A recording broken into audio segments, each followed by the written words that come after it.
चलिए तो फिर आज स्वागत है आपका। 11 जनवरी से 17 जनवरी के वीकली करंट अफेयर्स के ऊपर बात कर रहे हैं।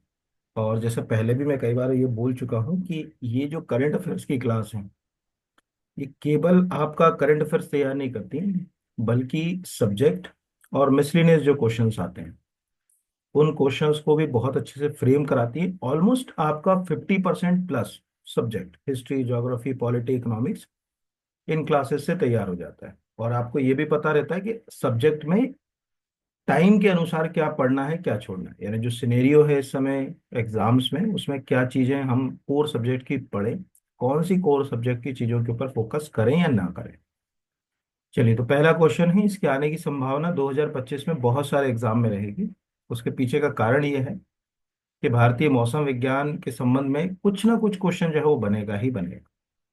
तो सिंपल है, पहला कि भारतीय मौसम विज्ञान विभाग की स्थापना 1875 को की गई। यार उसमें ये जो क्वेश्चन है वो पूछा गया है कि इनमें से कौन सा असत्य है, इसलिए इस तरह से डिजाइन किया है कि कम से कम चार जो है वो अगर कहा जाए क्वेश्चन इसमें तैयार हो जाए।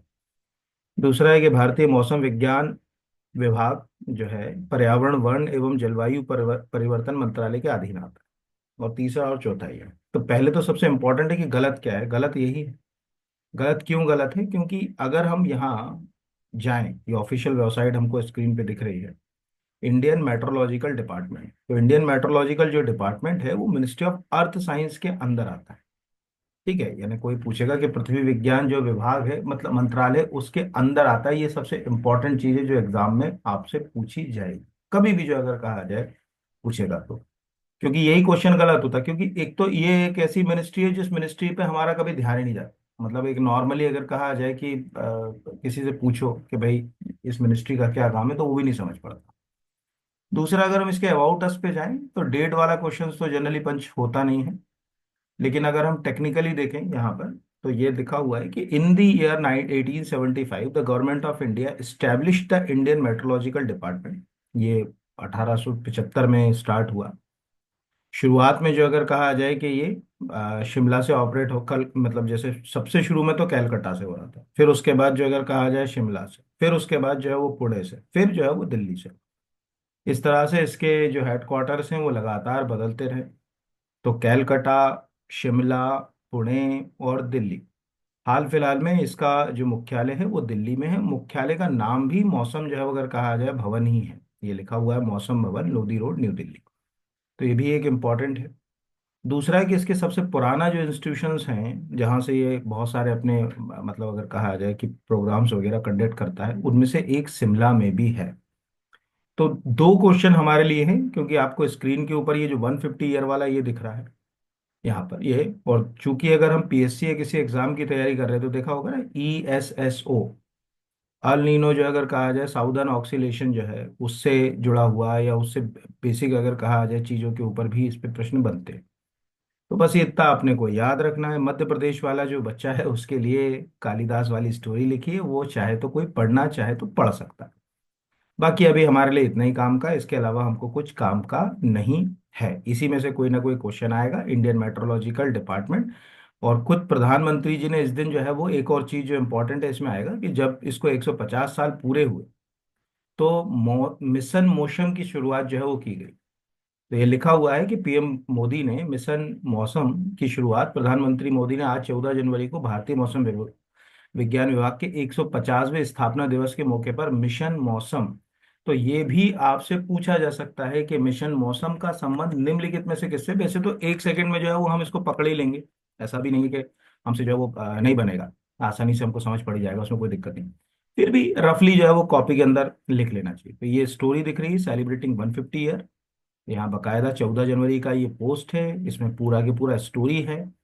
हर एक सेक्टर पे काम कर रहा है ये लोगो। आपको आने वाले 1 2 या 3 साल तक एग्जाम में आता ही रहेगा, ये आपको याद रखना। ठीक है, ये क्लियर हो गया कंप्लीट इतना। मतलब इसमें से क्या पूछेगा वो देखने वाली बातें हैं। दूसरे क्वेश्चन पे बनते हैं, बट वो मिनिस्ट्री ऑफ अर्थ साइंस वाला। आप खुद अपने आप से प्रश्न कीजिएगा सर कि इस प्रश्न के बनने से पहले से हम में से कितनों को मालूम था कि मिनिस्ट्री ऑफ अर्थ साइंस इसको मैनेज कर रही है। ठीक है, हम सोचते नहीं, कुछ मिनिस्ट्री ऐसी होती है जिनके ऊपर हम चर्चा ही नहीं करना पसंद करते, बस वैसे ही यहाँ पर है। तो ये कि याद रखना है। दूसरा है, पहले लोकपाल स्थापना दिवस समारोह का आयोजन किस तिथि को किया गया था। अब ये भी क्वेश्चन क्यों इंपॉर्टेंट हो गया, क्योंकि देखो लोकपाल की स्थापना को तो एक लंबा समय हो गया, लेकिन अभी सरकार ने ये तय किया कि हम जो है वो लोकपाल इंस्टीट्यूशन जो है अगर कहा जाए उसको सेलिब्रेट करेंगे जब से लोकपाल काम कर रहा है। और उस हिसाब से जो है वो 16 जनवरी की डेट जो है वो फाइनल की गई। तो अभी आपको पहला तो ये दिख रहा है, यहाँ पर 17 जनवरी का पोस्ट है कि भारत के लोकपाल का पहला स्थापना समारोह 16 जनवरी को, ठीक है, मानेकशॉ सेंटर नई दिल्ली में भारत के मुख्य न्यायाधीश न्यायमूर्ति राजीव खन्ना की गरिमा में उपस्थिति में आयोजित किया गया। नीचे लिखा हुआ है आज ही के दिन 16 जनवरी 2014 को लोकपाल और लोकायुक्त अधिनियम 2013 की धारा 3 के लागू होने के साथ भारत में लोकपाल की स्थापना है। अब यहाँ हमारे लिए दो तीन क्वेश्चन काम के हैं। बहुत सारे आपने देखा होगा एग्जाम्स में लोकपाल टॉपिक ही है ना, जैसे टेक्निकल जो एग्जाम्स हम एमपी के पढ़ते हैं उनमें हमको लोकपाल पढ़ना ही पड़ता है, अदर एग्जाम्स में भी। तो हमें ये दिख रहा है कि भाई लोकपाल का जो एक्ट है वो एक्ट 2013 का है। उसका सेक्शन 3 जो है वो अगर कहा जाए वो भारत के लोकपाल इंस्टीट्यूशन से संबंधित है। और 16 जनवरी 2014 को लोकपाल जो है वो अगर कहा जाए कि स्थापना हुई थी। अब इसमें तीन चीजें काम की हैं। यहाँ पर एक ऑफिशियली वेबसाइट के ऊपर आपको ये उनका खुद का जो लोकपाल का अधिनियम है उसके ऊपर से जो है वो ये ट्री है ये मैंने लगाया। आपको दिख रहा है कि लोकपाल जो एक्ट बना 2013 का, लोकसभा से 27 दिसंबर 2011 को, फिर राज्यसभा से 17 दिसंबर 2013 को ये पास हुआ। ये हमारे काम के लिए राष्ट्रपति से इसको स्वीकृति मिली जो अगर कहा जाए कि 2014 को, ये भी हमारे काम का नहीं। हमारे काम का है कि जब ये 16 जनवरी 2014 को अधिनियम हमने लागू कर दिया, तो टेक्निकल तो ये कहता है कि उसी दिन हमें लोकपाल की अपॉइंटमेंट करना था। लेकिन अपॉइंटमेंट आप देखिए, the first chairperson of the Lokpal of India taken oath of office 23 मार्च 2019, यानी 2019 में हमको लग गए 5 साल। मोटा मोटा 5 साल हमको लग गए उस इंस्टीट्यूशन को खड़ा करने में। आपने प्रोविजन तो कर दिया, और वो भी सुप्रीम कोर्ट के डंडा चलाने के बाद। क्योंकि जब ये लोकपाल एक्ट पास हुआ तो ये जो लोकपाल की अपॉइंटमेंट है इसमें एक क्लॉज है, यानी जब आपके इसकी अपॉइंटमेंट बॉडी देखोगे तो इसमें एक कमेटी कॉन्स्टिट्यूट होती है। ये कमेटी तय करती है कि किस व्यक्ति को लोकपाल बनेंगे, और इस कमेटी में leader of the opposition, Lok Sabha को भी जो है वो हम शामिल करते हैं। यानी लोकसभा में जो अगर कहा जाए जो विपक्ष का नेता होता है, चूंकि 2014 में जब भारत में लोकसभा के चुनाव हुए तो उस समय हमारे पास कोई भी विपक्ष का नेता नहीं था, क्योंकि किसी भी पार्टी को 1/10 यानी 1/10 वोट सिक्योर करना पड़ते हैं लोकपाल जो है वो अपॉइंट, सॉरी लोकपाल बोल रहा है, leader of the opposition appoint होने के लिए। लेकिन ऐसा हुआ नहीं। तो फाइनली सरकार भी बिल्कुल एकदम साइलेंट हो गई, ने कहा ठीक है नहीं है तो नहीं कर रहे। सुप्रीम कोर्ट ने कहा अगर 10 साल 20 साल आपको नहीं मिलेगा लीडर ऑफ द अपोजिशन तो क्या आप लोकपाल की अपॉइंटमेंट ही नहीं करोगे। तो फिर सरकार ने एक तीर से दो निशाने साधे। 2019 में लोकसभा इलेक्शन ही थे, उनने आनंद फानन में लोकसभा इलेक्शन के पहले लोकपाल की अपॉइंटमेंट कर दी। और अपॉइंटमेंट करके ये भी कह दिया कि देखो हमने भ्रष्टाचार को कम करने के लिए लोकपाल इंस्टीट्यूशन स्थापित कर दिया, लोकपाल की अपॉइंटमेंट कर दी। और इससे भी बच गए कि सुप्रीम कोर्ट ने डांट फटकार लगाई। तो इस तरह से ये आपको याद रखना है कि 16 जनवरी 2014 को लोकपाल एक्ट लागू हो गया, है ना। एक्ट लागू हो गया। यहाँ पर ये है कि भाई राष्ट्रपति की स्वीकृति तो मिल गई इसको। यहाँ पर कब से हमने जो है वो अगर कहा जाए इसको कर दिया पूरी व्यवस्था को, लोकपाल व्यवस्था को। 23 मार्च को लोकपाल की अपॉइंटमेंट हुई। जो फर्स्ट लोकपाल मिला वो 23 मार्च, भले 23 मार्च मत याद रखना, 2019 याद रखना, क्योंकि इतना क्लैश करेगा 14 से 19, 5 साल का गैप है ना, इसीलिए ये क्लैश करेगा। तो इसमें कुछ ना कुछ क्वेश्चन मुझे लगता है कि एग्जाम में बन सकता है ना। और किसको मालूम है कि पहले लोकपाल कौन थे हमारे भारत के, किसी को मालूम है? श्योर। पिनाकी चंद्र घोष। हाँ, पिनाकी चंद घोष, ठीक है। तो सोनमर्ग, अगला क्वेश्चन जो है वो है सोनमर्ग टनल का संबंध के संबंध में कौन सा कथन असत्य है। अब यह है कि पहले तो ये टनल अभी इस समय बहुत ज्यादा चर्चा में, खुद प्रधानमंत्री जी उद्घाटन करने गए, इसके कारण और चर्चा में है। उनके वीडियो वगैरह भी आपने देखा होगा, काफी इसमें सोशल मीडिया पर वायरल भी हुए इसके। इसीलिए क्वेश्चन बनता है। और आपने पिछले 5-6 साल का रिकॉर्ड देखा होगा, जब भी कोई नई टनल या नया ब्रिज इस तरह का या कुछ ऐसा कंस्ट्रक्ट हुआ है, उसके क्वेश्चंस एग्जाम वाले के लिए बहुत अच्छे उनको लगे, कोई भी जो अगर कहा जाए यहाँ। तो ये टनल जो है अगर कहा जाए इसे जेडमोड टनल टनल भी कहा जाता है, बिल्कुल सही है, इस नाम से भी इसको जो है वो जाना जाता है। दूसरा, ये टनल जम्मू कश्मीर के सोनमर्ग को गांदरबल से जोड़ती है, ये भी सही है। इससे कारगिल तक का जो रास्ता है वो सुगम हो गया। हम 24/7 365 डेज, यानी कि वर्ष के 12 महीने 24 घंटे सातों दिन जो है वो कारगिल से अपनी कनेक्टिविटी बना पाएंगे। जिसके कारण जो है वो मतलब ये एक हमारी स्ट्रेटेजिक प्लानिंग के अंतर्गत भी है दुनिया दूसरे देशों के साथ, वो ठीक है। ये टनल नेशनल हाईवे 1 पर है, ये भी ठीक है। ये टनल 12 किलोमीटर लंबी है, ये गलत है, क्योंकि जब ये टनल बनी तो सबसे ज्यादा यही बात निकली कि 6.4 किलोमीटर लंबी ये टनल है। इसका जो गवर्नमेंट ऑफ इंडिया ने ऑफिशियल जो वीडियो रिलीज किया उसमें भी तो इसकी लेंथ जरूर पूछेंगे, क्योंकि 6.4 किलोमीटर छोटा लंबाई नहीं होती, बड़ी लंबाई की टनल मान सकते हो आप इसको। तो यहाँ पर ये आपको साफ दिख रहा है कि ध्यान से देखिएगा ना, कंफ्यूज मैंने 12 किलोमीटर क्यों लिखा वो यहाँ पर देखिए। लगभग 12 किलोमीटर लंबी सोनमार्ग सुरंग परियोजना का निर्माण, ठीक है यहाँ पर। तो ये टोटल जो पूरा प्रोजेक्ट है ये 12 किलोमीटर पूरा, यहाँ पर अगर कहा जाए। इसमें इसमें 6.4 किलोमीटर लंबी सोनमार्ग मुख्य सुरंग, यानी जो पहली सुरंग जो है, फिर इसके बाद एक अलग से जो है वो पूरा प्रोजेक्ट रहेगा। एक निकास सुरंग और अप्रोच रोड शामिल है। ये समुद्र तल से डैश डैश डैश इतना है। परियोजना लेह के रास्ते से श्रीनगर और सोनमर्ग के बीच हर मोशन में कनेक्टिविटी बेहतर करेगी। भूस्खलन, हिमस्खलन, ये सब चीजें इसमें लिखा है। ठीक है। जोजिला सुरंग के साथ जिसे 2028 तक पूरा करने की योजना है ना। जोजिला आपको मालूम है कि एक समय भारत और चीन के बीच जो ट्रेड होता था वो जोजिला पास उसमें बहुत जो है वो रोल प्ले करता था। नाथुला और ये जोजिला, इनमें बड़ा रोल होता था उधर का। तो ये एक सिंपल सी लॉजिक है। यहाँ पर ये लिखा हुआ है कि इस बेहतर कनेक्टिविटी से रक्षा रसद को बढ़ावा मिलेगा। रसद मतलब जो सामान सेना को पहुंचाते हैं।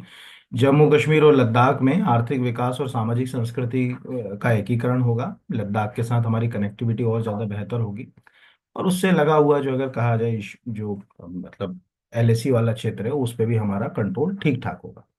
तो इसमें ये 6.4 किलोमीटर अभी हाल फिलहाल में जो इसका फेज है। हाँ, कुल परियोजना पूछ ले, जो है वो सोनमर्ग सुरंग परियोजना कितने किलोमीटर लंबी है, अगर ये परियोजना है ना प्रोजेक्ट पूछ लेगा तो 12 किलोमीटर लगाना।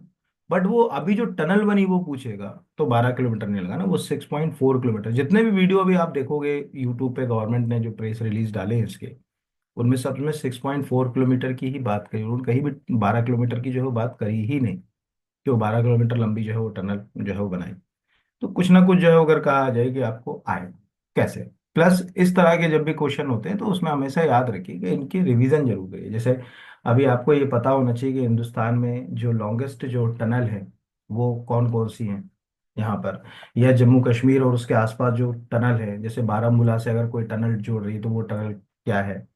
या जवाहर टनल जो मतलब कांग्रेस के समय यानी देश की स्वतंत्रता के बाद जब बनी तो जो अगर कहा जाए कि जवाहर टनल क्या है। तो बस ऐसे क्वेश्चंस एग्जाम में आते हैं और कोई क्वेश्चंस नहीं आते, मतलब यही एग्जाम वाला तो यही क्वेश्चन जो है वो मतलब पूछे। तो बस ये हमको ये याद रखना है, बाकी और कुछ जो अगर कहा जाए हमको याद रखने की जरूरत नहीं है। क्लियर है, आ गया। अभी कोई ऐसा है जिसको ये मालूम है कि हाल फिलहाल की स्थिति में जो अगर कहा जाए, जैसे आज की स्थिति में मैं बात करूं तो भारत में सबसे लंबी टनल कौन सी है हाल फिलहाल की जो है अगर कहा जाए, मतलब उत्तर की बता दो, चलो ठीक है। हाल फिलहाल की स्थिति में सबसे लंबी टनल नहीं मालूम है तो चला लेंगे गाड़ी। ये बताओ कि इसके पहले ये जम्मू कश्मीर वाले बेल्ट में दो और जो अगर कहा जाए टनल चर्चा में थी, दो और टनल टनल चर्चा में थी, वो टनल कौन सी किसी को मालूम है, मतलब जिस टनल के बारे में जो अभी बहुत ज्यादा न्यूज में रही या चर्चा में रही यहाँ पर। सर, चेनानी नौश्री सुरंग। ठीक है, हाँ, चेनानी निसारी टनल है ना। तो ये जो अगर कहा जाए कि इसको चेनानी जो है वो निसारी टनल कहा जाता है इस समय, जो अगर कहा जाए ये लॉन्गेस्ट रोड टनल भी है, लेकिन अब इसका नाम बदल दिया सरकार ने। क्या कर दिया नाम? अटल टनल। ठीक है, अटल टनल कर दिया। और कोई है एक आज जो वो बोलेगा इसके अलावा कुछ? जी श्यामा प्रसाद मुखर्जी। हाँ, इसका नाम कर दिया डॉक्टर श्यामा प्रसाद मुखर्जी टनल। यही गड़बड़ी होती है, लगते हैं क्वेश्चन, और ये क्वेश्चन अभी सीडीएस में आया था, अभी पिछले साल आया था ये 2024 में या 2000, मुझे एग्जैक्ट तो याद नहीं आ रहा। श्यामा प्रसाद मुखर्जी टनल जो है वो का क्वेश्चन पूछा था सीडीएस के एग्जाम में। ये देखो, श्यामा प्रसाद मुखर्जी टनल ये क्वेश्चन, सेम क्वेश्चन सीडीएस में आ चुका है। तो हमको बस वो गलती वहां पर हो गई ना। तो ये आ गया आपका Chenani Nashri tunnel. Chenani Nashri tunnel officially known as the doctor Shyama Prasad Mukherjee tunnel. Tunnel is the 9.28 kilometre road tunnel construct by the dash dash dash. बाकी तो आपको खुद ही जो है वो इसमें मिल जाएगा। और इसमें कहीं भी जो है अगर कहा जाए, जैसे ये क्वेश्चन दिख रहा है टेक्स्ट बुक पे कि which among the following is India's longest tunnel, तो ये यही शायद यही क्वेश्चन जो अगर कहा जाए सीडीएस में था। ऐसा ही कोई क्वेश्चन जो है वो सीडीएस वाले ने जो है वो पूछा था। अब क्या पूछा था वो तो मुझे अब एकदम याद नहीं आ रहा, बट आया है ये क्वेश्चन। कभी आप सीडीएस वगैरह का पेपर देखोगे तो आपको ये पता होना चाहिए कि यार, जैसे अभी आपने क्या रिवीजन कर लिया, आपको ये पता चल गया कि भाई एक चेराई निसारी टनल है, उसका नाम जो डॉक्टर श्यामा प्रसाद मुखर्जी से, जो बीजेपी के बड़ी जानी मानी थे। दूसरा एक बच्चे ने बोला कि भाई एक जो है वो अटल टनल है। अटल टनल जो है अगर कहा जाए जम्मू कश्मीर में नहीं है। देखो शायद ये भी याद रखना, दो चीजें, एक पीर पंजाल टनल है और एक श्यामा प्रसाद मुखर्जी टनल है। ये दो जो अगर कहा जाए कि कश्मीर की मेन टनल में आती है, मेन जो अगर कहा जाए यहाँ पे।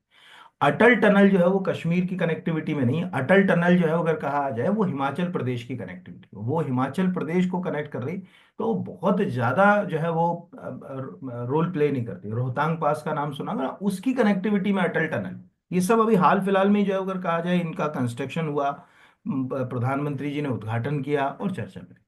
तो अब यही प्रश्न पूछ लेगा कि भाई अटल टनल जो है वो किस राज्य के अंदर है, तो हिमाचल प्रदेश हो गया। ये पूछ लिया श्यामा प्रसाद मुखर्जी टनल। अब पढ़ा नहीं तो कंफ्यूजन क्रिएट हो जाएगा श्यामा प्रसाद मुखर्जी टनल को लेकर। क्यों? क्योंकि श्यामा प्रसाद मुखर्जी, उनने का मुखर्जी है तो कहीं कलकत्ता वलकत्ता में होगी। ये सब चीजें जो है वो हमारे लिए रहती है। बस ये इतना याद रखना, मुझे और नहीं लगता कि कुछ और क्वेश्चन एग्जाम में आपके काम का है। चलिए अगले के ऊपर आ जाते हैं। यहाँ पर अगला है प्रतिष्ठित अमेरिका, वन लाइन का फैक्ट है, इसमें ज्यादा दिमाग खर्च करने की जरूरत नहीं। प्रतिष्ठित अमेरिकी पत्रिका ट्रैक एंड फील्ड न्यूज ने 2024 का सर्वश्रेष्ठ पुरुष भाला फेंक खिलाड़ी किसे घोषित किया? नीरज चोपड़ा।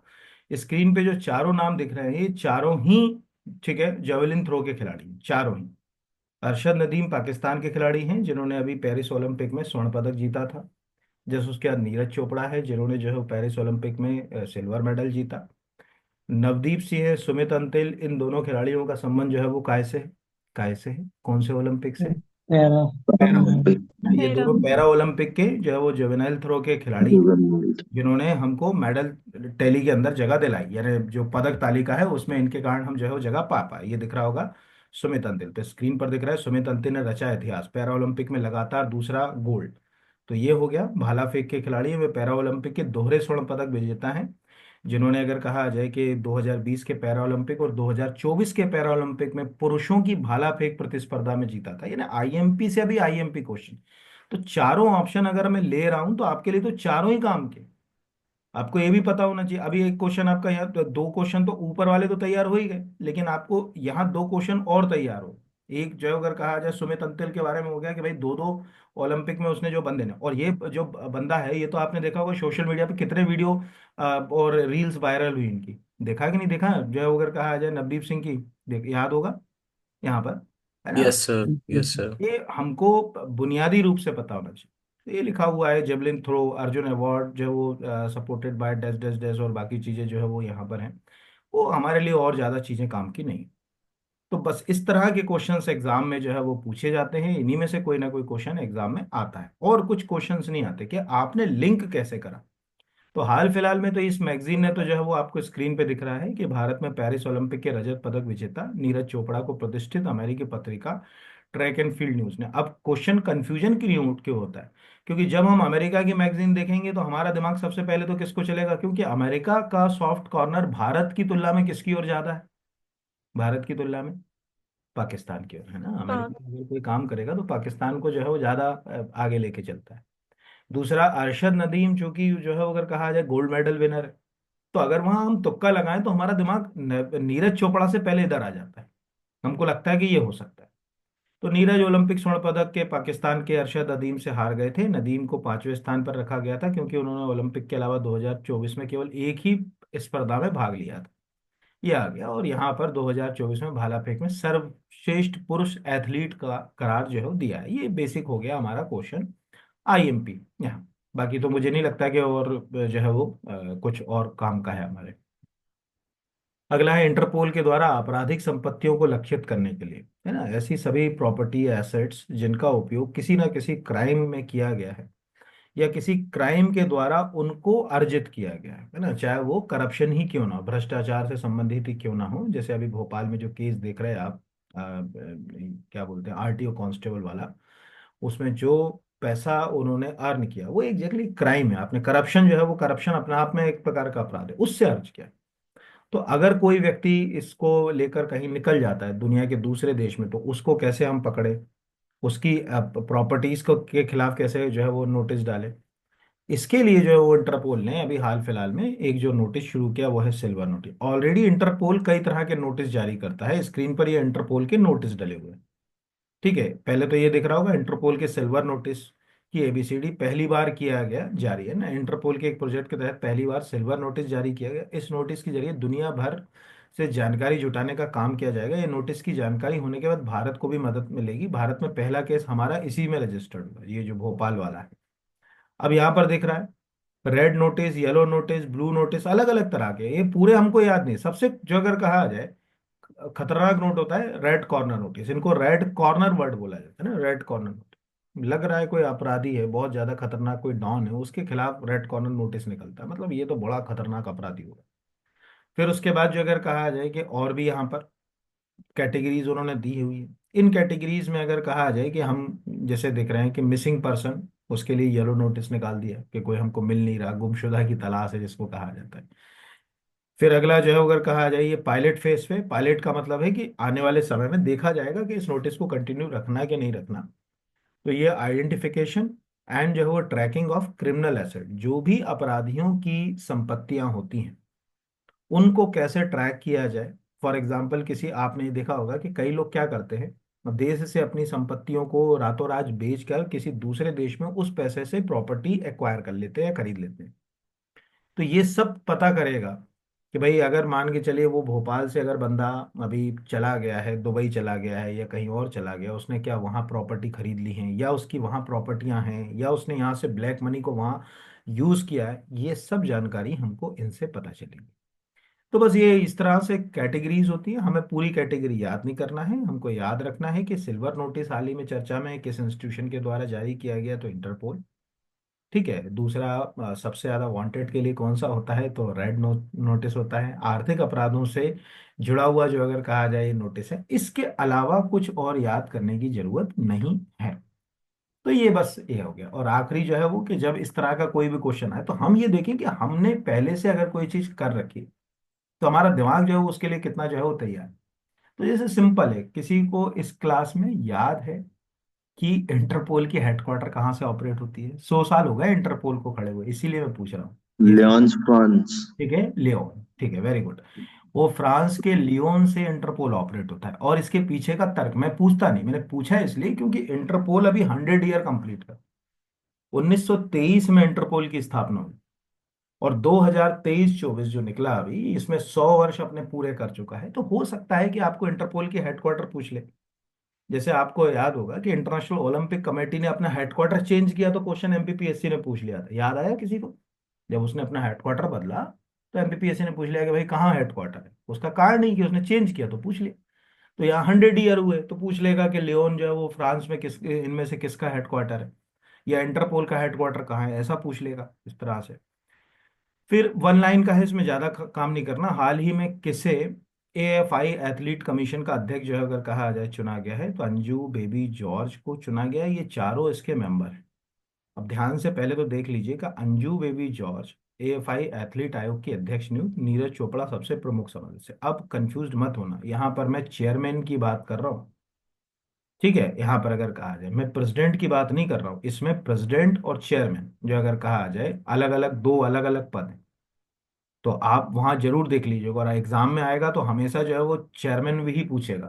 तो अंजू बॉबी जॉर्ज, तो ये दिख रहा है, मैंने एक नॉर्मली खोला, चेयरपर्सन ऑफ जो है अगर कहा जाए तो यहाँ दिख रहा है कि 2 time Olympic medallist Neeraj Chopra has been include the athletic जो है वो फेडरेशन ऑफ इंडिया एथलेट जो है वो कमीशन विच विल बी जो chaired by long jump Joel Arju Bobby George the AFI announce Wednesday. यहाँ पर आपको दिख रहा है, तो यहाँ पर आपको दो क्वेश्चन पता चल गए। 2 बार नीरज चोपड़ा ने हमको मेडल दिलाया ओलंपिक में, एक बार गोल्ड एक बार सिल्वर। अंजू बॉबी जॉर्ज का संबंध लॉन्ग जंप से है, वो AFI की जो है वो चेयरपर्सन अपॉइंट हो गई। कितने सरल, मतलब रिवीजन कैसे करोगे ये भी समझना जरूरी है। ये रिवीजन का तरीका होता है। बाकी आप देखोगे इसके मेंबर वगैरह वो सब आपको हिंदू पे मिल जाएंगे, तो वो हमारे अभी ज्यादा काम के नहीं है। हम सोचे कि इसमें कौन कौन जो अगर कहा जाए मेंबर है क्या है, वो हम छोड़ दें, उसको छोड़ भी देंगे तो चल जाएगी कहानी। उसमें से कुछ भी हमको जो है वो दिमाग खर्च करने की जरूरत नहीं है। जितना था उतना ये हो गया। फिर अगला आता है मोस्ट IMP। निम्नलिखित में से किस स्थिति को इसरो ने स्पेस डॉकिंग एक्सपेरिमेंट जो है वो अगर कहा जाए स्पेडॉक्स का सफल जो है वो ट्रायल किया। तो अब ये प्रश्न क्यों आ सकता है इसके पीछे का, एक तो ये बिल्कुल नियर नियर पूछेगा ना, 11 12 13 ऐसी सेम ऐसी डेट देगा। एक तो क्या है, उसका डॉकिंग जो है वो 2 बार 3 बार 2 बार उन्होंने टाला। ठीक है, जो मेन तिथि थी उसको टालना पड़ा इनको, क्योंकि इनको लगा कि हम नहीं कर पाएंगे। दूसरा, जब हमने ये डॉकिंग कर ली तो हम पूरी दुनिया में जो अगर कहा जाए ऐसा करने वाले कौन से देश बन गए, ऐसा करने वाले 2 सैटेलाइट को अंतरिक्ष में जोड़ने वाले। तीसरे देश। ठीक है। चौथे चौथे देश। तीसरे, चौथे चौथे, चौथे चौथे देश है ना। तो ये जो है वो आपको याद रखना है ये। तो ये तीसरे चौथे में एग्जाम बिगड़ते हैं, एग्जाम है ना। भारतीय उपग्रह की डॉकिंग करने वाला चौथा देश। तो यहाँ पर आपको दिख रहा है कि इससे पहले अमेरिका रूस और चीन डॉकिंग करने में सफल रहे हैं। अब आने वाले दिनों में इसरो उपग्रह की ऑन डॉकिंग और पावर ट्रांसफर चेक करेगा। डॉकिंग का मतलब सिंपल सा कंसेप्ट यहाँ पर है कि इन फ्यूचर, भविष्य में हम भी चाहते हैं कि हम अपना एक स्पेस स्टेशन बनाएं। लेकिन स्पेस स्टेशन बनेगा कैसे? हमको छोटे छोटे कंपोनेंट्स पार्ट्स को यहाँ से ले जाना पड़ेगा और ऊपर जाके उनको आपस में जोड़कर असेंबल्ड करके एक स्टेशन क्रिएट करना पड़ेगा। जैसे अगर आप कभी एक स्पेस स्टेशन देखो ध्यान से, यहाँ पर इंटरनेशनल स्पेस स्टेशन, तो रूस ने तो कब डॉकिंग कर ली थी? मीर दुनिया का पहला इंटरनेशनल स्पेस स्टेशन था, पहला मीर, MIR मीर। तो स्क्रीन पर जो आपको दिख रहा है ये अंतरिक्ष में तैरता हुआ घर है, एक प्रकार का एक घर है, लैब है, इंस्टीट्यूशन है, सब कुछ। आपको क्या लगता है कि नीचे से इतना बड़ा सिस्टम हमने ऐसे ही भेज दिया होगा? ये जो आपको दिख रहा है कि यहाँ से लॉन्च कर सकते हैं कि हम, नहीं, इसको हमने क्या करा है कि वहीं जाकर असेंबल किया, इसमें डॉकिंग करी। देखिए यहाँ पर एक शटल दिख रहा है, ये दिख रहा है शटल, जिसमें हम अंतरिक्ष, अभी हम जो है वो रियूजेबल शटल प्रोग्राम पे काम कर रहे हैं। ये शटल है, इस शटल को यहाँ पे जाकर यहाँ पर ये इससे कनेक्ट हो गया, इसमें से यात्री नीचे उतरे और जो है वो अंदर चले गए। अभी स्पेस में इसी तरह की इस परिस्थितियों में आपको मालूम है सुनीता विलियम्स फंसी हुई है। तो डॉकिंग के बेनिफिट्स हमको ये हैं कि ये जो कंपोनेंट है ये आपस में, ये दिख रहे हैं इतने सारे जो कंपोनेंट्स जो अगर कहा जाए, इनको सबको आपस में स्पेस में ले आकर हम जोड़ पाएंगे। फ्यूचर में जब हम इनको जोड़ लेंगे, जैसे ये दिख रहा है आपको बकायदा जोड़ने का, जब इनको जोड़ लेंगे तो हम भी जो अगर कहा जाए अपना खुद का इंटरनेशनल स्पेस स्टेशन तैयार करने में सक्षम हो जाएंगे। और इस दिशा में हम अब कदम उठा चुके हैं, आने वाले समय में हम इसमें बहुत आगे बढ़ जाएंगे। तो 12 जनवरी को जब ये सफलता हुई तो प्रधानमंत्री जी ने भी बकायदा जो है वो इसको मतलब अगर कहा जाए कि बधाई दी। आप अगर देखोगे तो PIB ने उसका एक प्रेस रिलीज भी जारी किया था कि भाई आप सबको बधाई हो, और हम ऐसा करने वाले दुनिया में चौथे देश बन गए। तो ये बकायदा जो है वो अगर कहा जाए 16 जनवरी को प्रेस रिलीज भी आपको दिख रहा है। The space docking experiment mission docking operation was successfully completed for making, जो अगर कहा जाए डेज डेज डेज, मतलब कंप्लीट की बात कर रहे हैं, है ना। ये कंप्लीट जो अगर कहा जाए उसके बारे में बात जो है वो हो रही है। तो ये इस तरह से हमारे सामने ये जो है वो पूरा कंप्लीट जो है, अब इसमें 3 क्वेश्चन हमारे सामने हैं। पहला तो ये 220 किलोग्राम का जो है वो हम दोनों जो है वो स्पेसक्राफ्ट हमने जो है वो इस्तेमाल किए। कोई पूछेगा कि मिशन स्पेस डॉकिंग का कंप्लीट कब हुआ, पूरा मतलब पूरी प्रक्रिया कंप्लीट कब हुई, तो 16 तारीख को ये प्रेस आया, तो 16 तारीख उस हिसाब से आप लगा सकते हो वहां पे। ऐसे क्वेश्चंस आपको जो है वो एग्जाम में पूछे जाएंगे। अब क्या पूछेगा वो देखेंगे। बाकी जो ओरिजिनल फेज था उसमें जो है वो हमको चीजें नहीं मिलेंगी। तो कंप्लीट वाली जब बात आएगी, ये लिखा ना यहाँ पर, तो ये सक्सेसफुली जो पूरा जो आ गया ये 16 तारीख को। प्रक्रिया कब शुरू हुई वो अपने लिए आंसर याद रखना, वैसे तो आप इसको 16 ही याद रखो यहाँ पर ये। तो ये आपको याद रखना है। इसमें जो है वो क्वेश्चन जो है वो एग्जाम में पूछा जा सकता है। अब क्या पूछेगा वो देखने वाली बात है। तो इस तरह से ये पूरा कंप्लीट हो गया। तो 12 की जगह 16 याद रखना, क्योंकि जो प्रक्रिया शुरू करी और उसके बाद उन्होंने कहा कि अब हम इसको कर लेंगे, तो ये लिखा ना, इसरो ने बताया कि 16 जनवरी को सुबह डॉकिंग एक्सपीरियंस पूरा किया गया, पूरा हो गया ये कंप्लीट, यानी जो प्रक्रिया थी वो कंप्लीट हो गया यहाँ पर। तो उसको 12 मत करना, 16 जनवरी याद रखना, वो ज्यादा अच्छा रहेगा। चलो अगले के ऊपर आ जाते हैं। अगला है, हाल ही में चर्चा में रही ईरा जादव का संबंध, वन लाइन का है। कोई ज्यादा अंदर जाने की जरूरत नहीं, सिंपल क्वेश्चन वन लाइन का पूछेगा कि वो क्या है, तो वो क्रिकेट की खिलाड़ी है, बस हमारे लिए इतने ही काम का है। बाकी कुछ काम का जो है वो नहीं है। क्यों है? तो स्क्रीन पे एक बहुत बड़ा आपको आर्टिकल लगा हुआ है।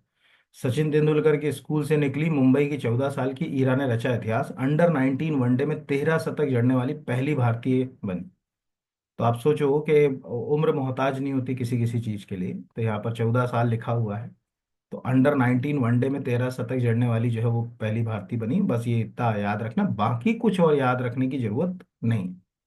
तो ये आपको आ सकता है, ठीक है, मेघालय के खिलाफ ये सब किया, ये हमारे काम का है नहीं, उनका संबंध किस खेल से है, ये आ सकता है। अगला आपको क्वेश्चन आ सकता है, क्यों आ सकता है? क्योंकि ये नया है। जब कुछ नया हम करते हैं तो वो क्वेश्चन जरूर आता है। देखो पिछले साल ही भारत सरकार ने जो टर्मरिक है, यानी हल्दी है, उसके उत्पादन को बढ़ावा देने के लिए राष्ट्रीय हल्दी बोर्ड की स्थापना की घोषणा की थी। उन्होंने कहा था कि भाई हम जो है वो टर्मरिक बोर्ड बनाएंगे, जिससे कि टर्मरिक, अब ऐसे भी सरकार ये उम्मीद कर रही है कि हम ऐसी चीज़ों को खाने पे ज़्यादा फोकस करें जो कहीं ना कहीं हमारी इम्यूनिटी को बनाती हैं। ऐसे भी हल्दी में आपको मालूम है कैंसर रोधी गुण जो है वो पाए जाते हैं। तो अभी हाल ही में निजामाबाद तेलंगाना में जो है हल्दी बोर्ड की स्थापना सरकार ने कर दी, यानी नेशनल टर्मरिक बोर्ड बकायदा काम करने लगा। तो इसमें तीन चीजें आपको दिख रही हैं। पहला कि निजामाबाद में राष्ट्रीय हल्दी बोर्ड की स्थापना, इससे ये तो साफ समझ पड़ रहा है कि कहीं ना कहीं साउथ में जो तेलंगाना और आंध्रा का जो बेल्ट है वो टर्मरिक प्रोडक्शन में बहुत आगे है। मतलब जैसे कोई पूछता ना कि भारत में हल्दी कहाँ होती है, उत्तराखंड में, ठीक है, मध्य प्रदेश में, तेलंगाना में, केरला में, तो हमारा दिमाग चलता है कि यार जो अगर कहा जाए कि अब टर्मरिक जो अगर कहा जाए बोर्ड कहीं से, जैसे किसी भी जगह जहां पर किसी चीज के लिए हमने कोई इंस्टीट्यूशन खड़ा कर रहा है, उस जगह से उसको जो है वो पहचान जल्दी तुरंत मिल जाती है।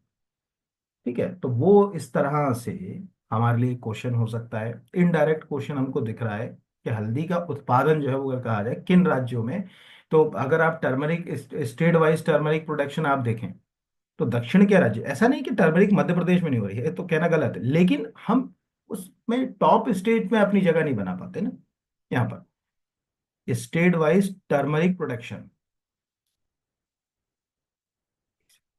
तो ये हम चले गए यहाँ, हमने सिंपल जो है वो एक कीवर्ड टाइप किया।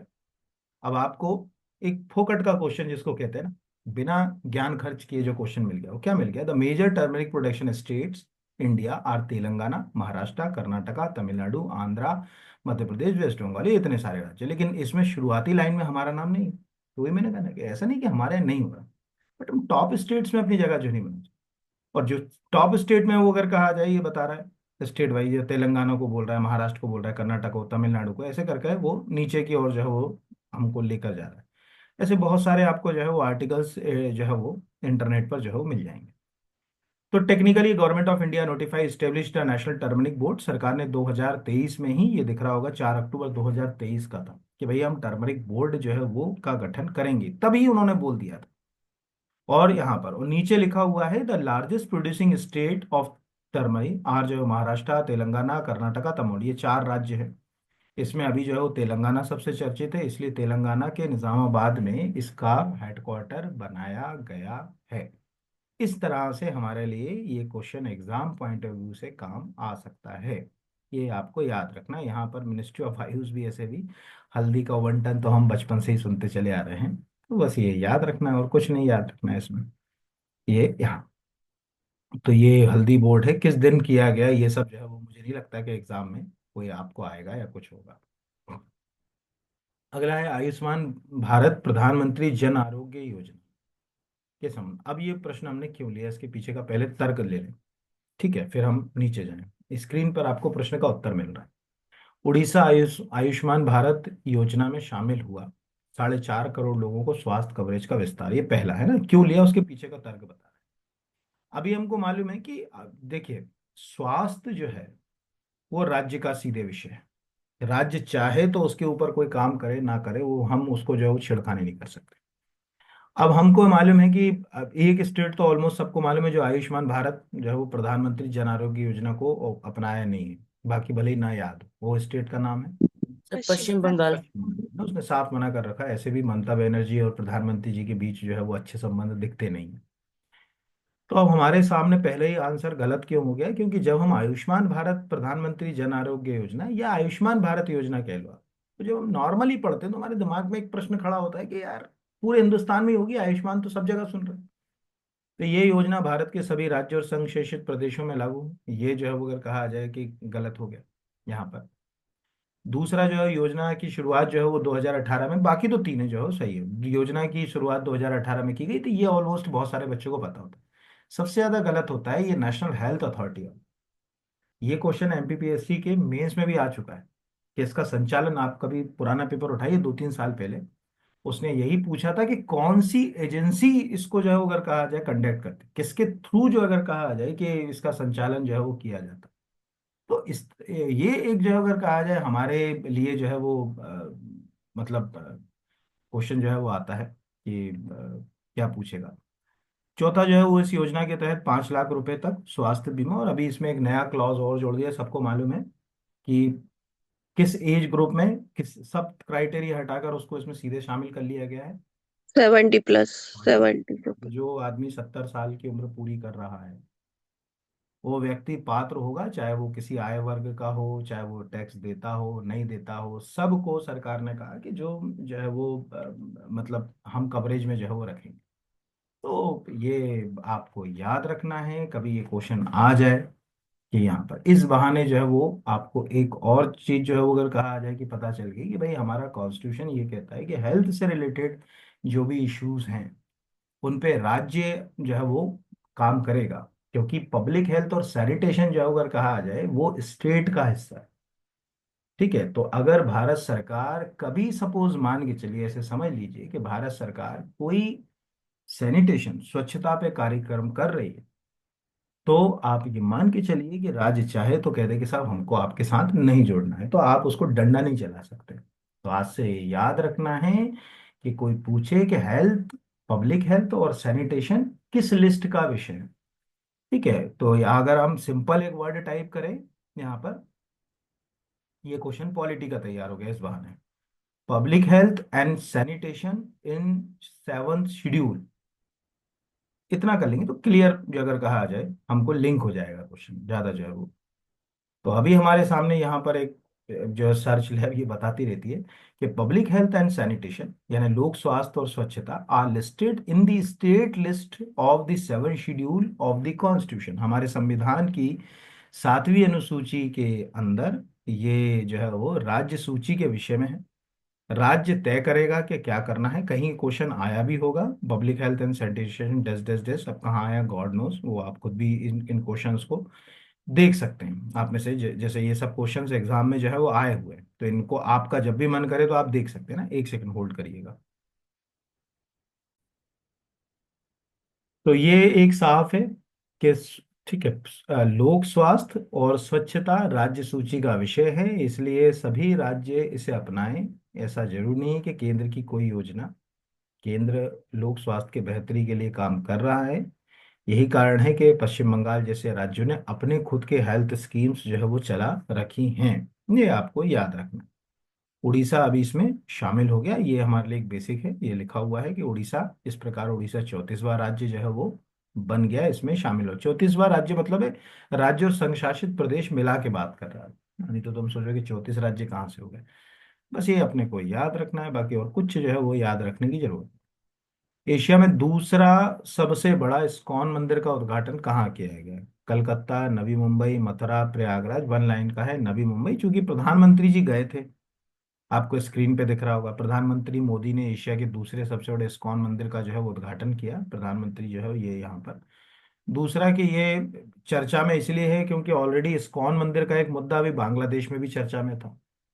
ठीक है, आपको यदि बांग्लादेश के अंदर जो हिंसा हुई, वहां पर जो हिंदुओं के खिलाफ जो हिंसा थी, उसमें जो सबसे चर्चित मुद्दा था वो इस्कॉन मंदिर के वहां के प्रमुख को अरेस्ट करने से ही था। जिसको लेकर भारत में भी विरोध हुआ, वहां भी विरोध हुआ। मतलब अगर कहा जाए कि भाई माइनॉरिटीज के राइट्स छीने जा रहे हैं, ऐसे बहुत सारे जो है वो हमको चीजें जो है वो मिली। इसीलिए बस ये आपको याद रखना है, बाकी कुछ याद नहीं रखना है कि कहाँ कौन सा है क्या है, वो सब छोड़ो। हाल ही में चर्चा में रही भार्गवास्त्र निम्नलिखित में क्या है। अब जो भार्गवस्त्र, वैसे तो वस्त्र लिखा है तो समझ पड़ जाएगा, लेकिन एग्जाम हॉल के अंदर वस्त्र को अस्त्र पढ़ने में ज्यादा देर नहीं लगती। वहां भार्ग वस्त्र को अस्त्र सोचते हैं कि अगर क्या है भार्ग वस्त्र, और आंसर भी वो ऐसे लिखेगा कि वो वस्त्र की जगह अस्त्र में ज्यादा दिमाग चलेगा। मतलब कई बार जो कंफ्यूजन होता है ना एग्जाम हॉल में ही होता है, घर आने के बाद तो सब समझ पड़ता है कि नहीं तो वस्त्र ही था, क्योंकि किसी ने आंसर बता दिया यूट्यूब पे, अरे ये तो इसमें ये लगाना था आपने, आप वस्त्र से समझ सकते थे इसमें क्या था। वहां दिमाग नहीं चलता है क्योंकि तनाव इतना ज्यादा होता है। तो भार्गवास्त्र क्या है, तो जो है वो अगर कहा जाए कंफ्यूजन यहाँ पर अस्त्र और वस्त्र में ही हो जाता है। अगर हम अस्त्र को वस्त्र समझ लें, वस्त्र को अस्त्र समझ तो गड़बड़ होगा। एग्जैक्टली ये कोई कपड़ा जो है वो उससे जो है वो जोड़कर हम इसको बात करते हैं, तो भारतीय नौसेना का एक टॉर्पीडो ड्रोन रोधी माइक्रो मिसाइल, डीआरडीओ द्वारा निर्मित ड्रोन और डीआरडीओ द्वारा निर्मित अग्निसह वस्त्र। तो आपको स्क्रीन पे दिख रहा होगा भार्गवास्त्र ड्रोन रोधी माइक्रो मिसाइल का सफल परीक्षण। तो भारत ने अपने पहले स्वदेशी माइक्रो मिसाइल सिस्टम भार्गवास्त्र का सफल परीक्षण किया, जिसे झुंड ड्रोन खतरों का मुकाबला करने के लिए डिजाइन किया गया है। झुंड ड्रोन का मतलब ये होता है कि अगर मान के चलिए कई सारे ड्रोन एक साथ आ जाएं, तो हम उनको कैसे जो है वो गिरा सकें। ये एक प्रकार से अगर कहा जाए एंटी ड्रोन मिसाइल की तरह काम करेगा। और अभी हाल फिलहाल में हमको अपनी सीमाओं के ऊपर ड्रोन से ज़्यादा खतरा रहता है, क्योंकि उनको हम पूरे टाइम वॉच नहीं कर सकते, मॉनिटर नहीं कर सकते, वो बहुत नीचे उड़ते हैं। तो वो रडार में भी जो अगर कहा जाए ट्रैक नहीं होते, ऐसी बहुत सारे इश्यूज हमको देखने को मिलते हैं। तो कभी ये पूछ ले तो आपको ये पता होना चाहिए, इसमें से कोई भी क्वेश्चन जो है वो आपको पूछा जा सकता है। अब वो क्या पूछेगा वो देखने वाली बात है, एग्जाम वाले के ऊपर टिकेगा कि वो क्या पूछना चाहता है। तो अस्त्र वस्त्र में जो है अगर कहा जाए यहाँ पर ठीक है भार्गवास्त्र, यहाँ पर ये से तो यहाँ पर अगर कहा जाए अस्त्र ही आ रहा है यहाँ पर, लेकिन यहाँ पर वस्त्र जो है वो वर्ड इस्तेमाल किया गया। तो भारत के इस छोटे हथियार ने, स्क्रीन पे दिख रहा है, भार्गवास्त्र के बारे में सुना है, महाभारत में है जिक्र, के नामकरण महाभारत से लिया गया है, जहाँ ये एक दिव्यास्त्र के रूप में वर्णित है। आधुनिक भार्गवास्त्र जो है अगर कहा जाए शक्ति का प्रतिनिधित्व कर सकता है। और ऐसे बहुत सारे स्टोरीज आपको नीचे स्क्रीन के ऊपर दिखाई दे रहे हैं। गलत कहाँ होगा मैंने बता दिया ना कि वस्त्र और अस्त्र में गलत होगा, और जब दिमाग नहीं चलेगा तो पता चले वस्त्र वाला, इसलिए मैंने चौथा ऑप्शन क्या लगाया इसके अंदर, डीआरडीओ द्वारा निर्मित अग्निसह वस्त्र। तो वो भी लगेगा अरे यार इसको अपन जो है वो लगा के आ जाए इसे। तो बस ये आपको याद रखना है, कोई कंफ्यूजन क्रिएट होने की जरूरत नहीं है। इसी में से कुछ ना कुछ क्वेश्चन जो है वो आपसे पूछेगा, क्या पूछेगा वो उसके ऊपर निर्भर करता है। अगले के ऊपर आ जाते हैं। हाल ही में 8वें वेतन आयोग के गठन की घोषणा की गई। 8वां वेतन आयोग गठित नहीं हुआ, 8वें वेतन आयोग की घोषणा हुई, है ना, ये याद रखना, घोषणा होना गठन होना है। तो प्रथम वेतन आयोग का गठन किस वर्ष हुआ, तो अब ये सिंपल सी लॉजिक है कि 8वें वेतन आयोग के गठन की घोषणा हुई, तो पेपर मीडिया अब उनके ऊपर छाप रहा है। राज्य को भी प्रयास करने की जरूरत है। हर जगह कुछ ना कुछ जो है वो अगर कहा जाए चर्चाओं का विषय रहेगा कुछ महीने, कि कितनी सैलरी बढ़ेगी, कितना होगा, कौन से स्केल में क्या बेनिफिट होगा, टैक्स के साथ जो है वो क्या बेनिफिट होगा। ऐसे बहुत सारी चीजें हमको अब सुनने को मिलेंगी, जो इक्का दुक्का अगर आज का पेपर भी आप पढ़ो, कल का भी पढ़ो, परसों का भी पढ़ो, तो पेपर में कुछ ना कुछ मिलेगा। तो एक जिज्ञासापूर्ण प्रश्न आपको इनडायरेक्टली जब पेपर सेटर पेपर सेट करता है तो उसके दिमाग में ये बात आती है कि यार ये न्यूज में चल रहा है, और उस दौरान वो देखता है कि उसका पेपर वाला भी, न्यूज़पेपर वाला भी एक हिस्टोरिकल बैकग्राउंड साइड में लिख देता है, ये पहला फलाना समय जो है वो गठित हुआ था इस तरह से। तो पहला इस तरह का जो पे कमीशन था या वेतन आयोग था वो वर्ष 1946-47 में गठित हुआ था। उसके बाद अब तक हम 7 जो है वो वेतन आयोग जो है वो गठित कर चुके हैं। ये ऑफिशियली जो है वो यहाँ पर एक तो ये है, मंजूरी दी है, ये एक अलग प्रश्न प्रश्न हो गया यहाँ पर। फिर उसके नीचे अगर हम जाएं तो ये है, आपको दिख रहा होगा पे कमीशन, फर्स्ट पे कमीशन 1946, 757, थर्ड 70, इनमें से कोई याद नहीं करना। हम सोचेंगे ये बाकी सब हम याद कर लें तो नहीं करना हमको, वो जो है वो काम के नहीं। कारण क्या है कि सेकंड थर्ड फोर्थ कुछ नहीं पूछेगा, पहले ही पूछेगा कि जो अगर कहा जाए कि भाई ये जो पहला पे कमीशन था वो कब जो है वो गठित हुआ, या अगर पहला नहीं पूछेगा तो वो आपसे जो अगर कहा जाए ये पूछ लेगा कि सातवां जो है वो पे कमीशन कब गठित हुआ था। तो पहला, सातवां, आठवां जो है वो ये तो अपने को मालूम ही है ये यहाँ। तो सातवां पे कमीशन जो है वो 2014 में जब ये नई सरकार आई, तब जो है वो उसके पहले ही 2014 में मनमोहन सिंह सरकार ने इसकी ऑफिशियली घोषणा कर दी। फिर वर्तमान मोदी जी की सरकार में उसने 2015 में सेवन्थ पे कमीशन ने अपनी रिकमेंडेशन दी थी, और उन्हें रिकमेंडेशन को लागू करते करते करते करते जो अगर कहा जाए आज भी कुछ चीजें तो आज भी नहीं हुई। उसी में एक चुनौतीपूर्ण काम था जिसका वन रैंक वन पेंशन वाला मुद्दा था, जो आज भी न्यूज में है, चर्चा में जो है वो रहता है। तो इसीलिए आपको याद रखना है सेवंथ, किसी को याद है सेवंथ पे कमीशन की चेयरमैन कौन थे? जब वो गठित हुआ था ना तो 2-3 साल पीएससी ने एग्जामों ने, एसएससी पीएससी व्यापम सबने के किया। माथुर। हाँ, अशोक कुमार जो अगर कहा जाए माथुर, तो वो क्वेश्चन खूब पूछा। तो अब ये मैंने क्यों पूछ लिया अशोक कुमार माथुर, कि जब एट्थ पे कमीशन का फाइनल जो है अगर कहा जाए अपॉइंटमेंट किसी की होगी, तो आपको याद रखना पड़ेगा कि फलाने व्यक्ति की चेयरमैनशिप में जो अगर कहा जाए ये कमीशन कॉन्स्टिट्यूट हो गया। तो पहला 1946, हमारे लिए ज्यादा काम का नहीं। सेवन, अशोक कुमार माथुर की चेयरमैनशिप में यहाँ पर। और एट तो अभी 2025 में अब हम देखेंगे यहाँ पर। अगला भी इंपॉर्टेंट है, अमेरिका ने 3 भारतीय परमाणु संस्थानों से 20 वर्ष पहले लगाए बैन को हटा लिया। इन संस्थानों में निम्नलिखित में से कौन सा जो है वो संस्थान शामिल नहीं है? भाभा एटॉमिक रिसर्च सेंटर ये शामिल है, nuclear power corporation of India limited ये शामिल नहीं है, इंडियन रेयर अर्थ ये शामिल है, और इंदिरा गांधी परमाणु अनुसंधान केंद्र ये शामिल जो अगर कहा जाए है। 3 शामिल हैं जिनके ऊपर बैन लगा था। एग्जैक्टली क्या हुआ, 1998 में हमने पोखरण में न्यूक्लियर टेस्ट किए। उसके बाद न्यूक्लियर एनर्जी को लेकर जो है वो देखो, हमारे तो फर्स्ट न्यूक्लियर टेस्ट से ही दुनिया हमारे खिलाफ खड़ी। आपको याद होगा कि जब हमने पहला न्यूक्लियर टेस्ट, जिसको हम क्या बोलते हैं, लाफिंग बुद्धा के नाम से जो है वो जानते हैं, वो किया था, तो दुनिया भर में स्माइलिंग बुद्धा। अरे स्माइलिंग बुद्धा। सॉरी, लाफिंग निकल गया, स्माइलिंग बुद्धा, सॉरी बेटा। स्माइलिंग बुद्धा नाम से किया था। वो कई बार ऐसे ही हो जाता है ना, इसीलिए कहते हैं कि कई चीजें जो है वो मतलब गलत भी हो जाती हैं, तो उनको मतलब रिवीजन भी करते रहना चाहिए। वैसे तो याद ही अभी कुछ दिन पहले ही पढ़ा है तुम लोगों को। तो वो स्माइलिंग बुद्धा, लाफिंग और स्माइलिंग में कंफ्यूज हो गया ना मैं एक सेकंड के लिए। अब साहब वो पोखरण में पहला टेस्ट हमने किया, तो पहले टेस्ट के बाद पूरी दुनिया के देश, उनको लगा कि इनको न्यूक्लियर फ्यूल नहीं मिलना चाहिए, तो उन्होंने न्यूक्लियर सप्लायर ग्रुप बना लिया। याद है, न्यूक्लियर सप्लायर ग्रुप की स्थापना हमारे ही खिलाफ की गई।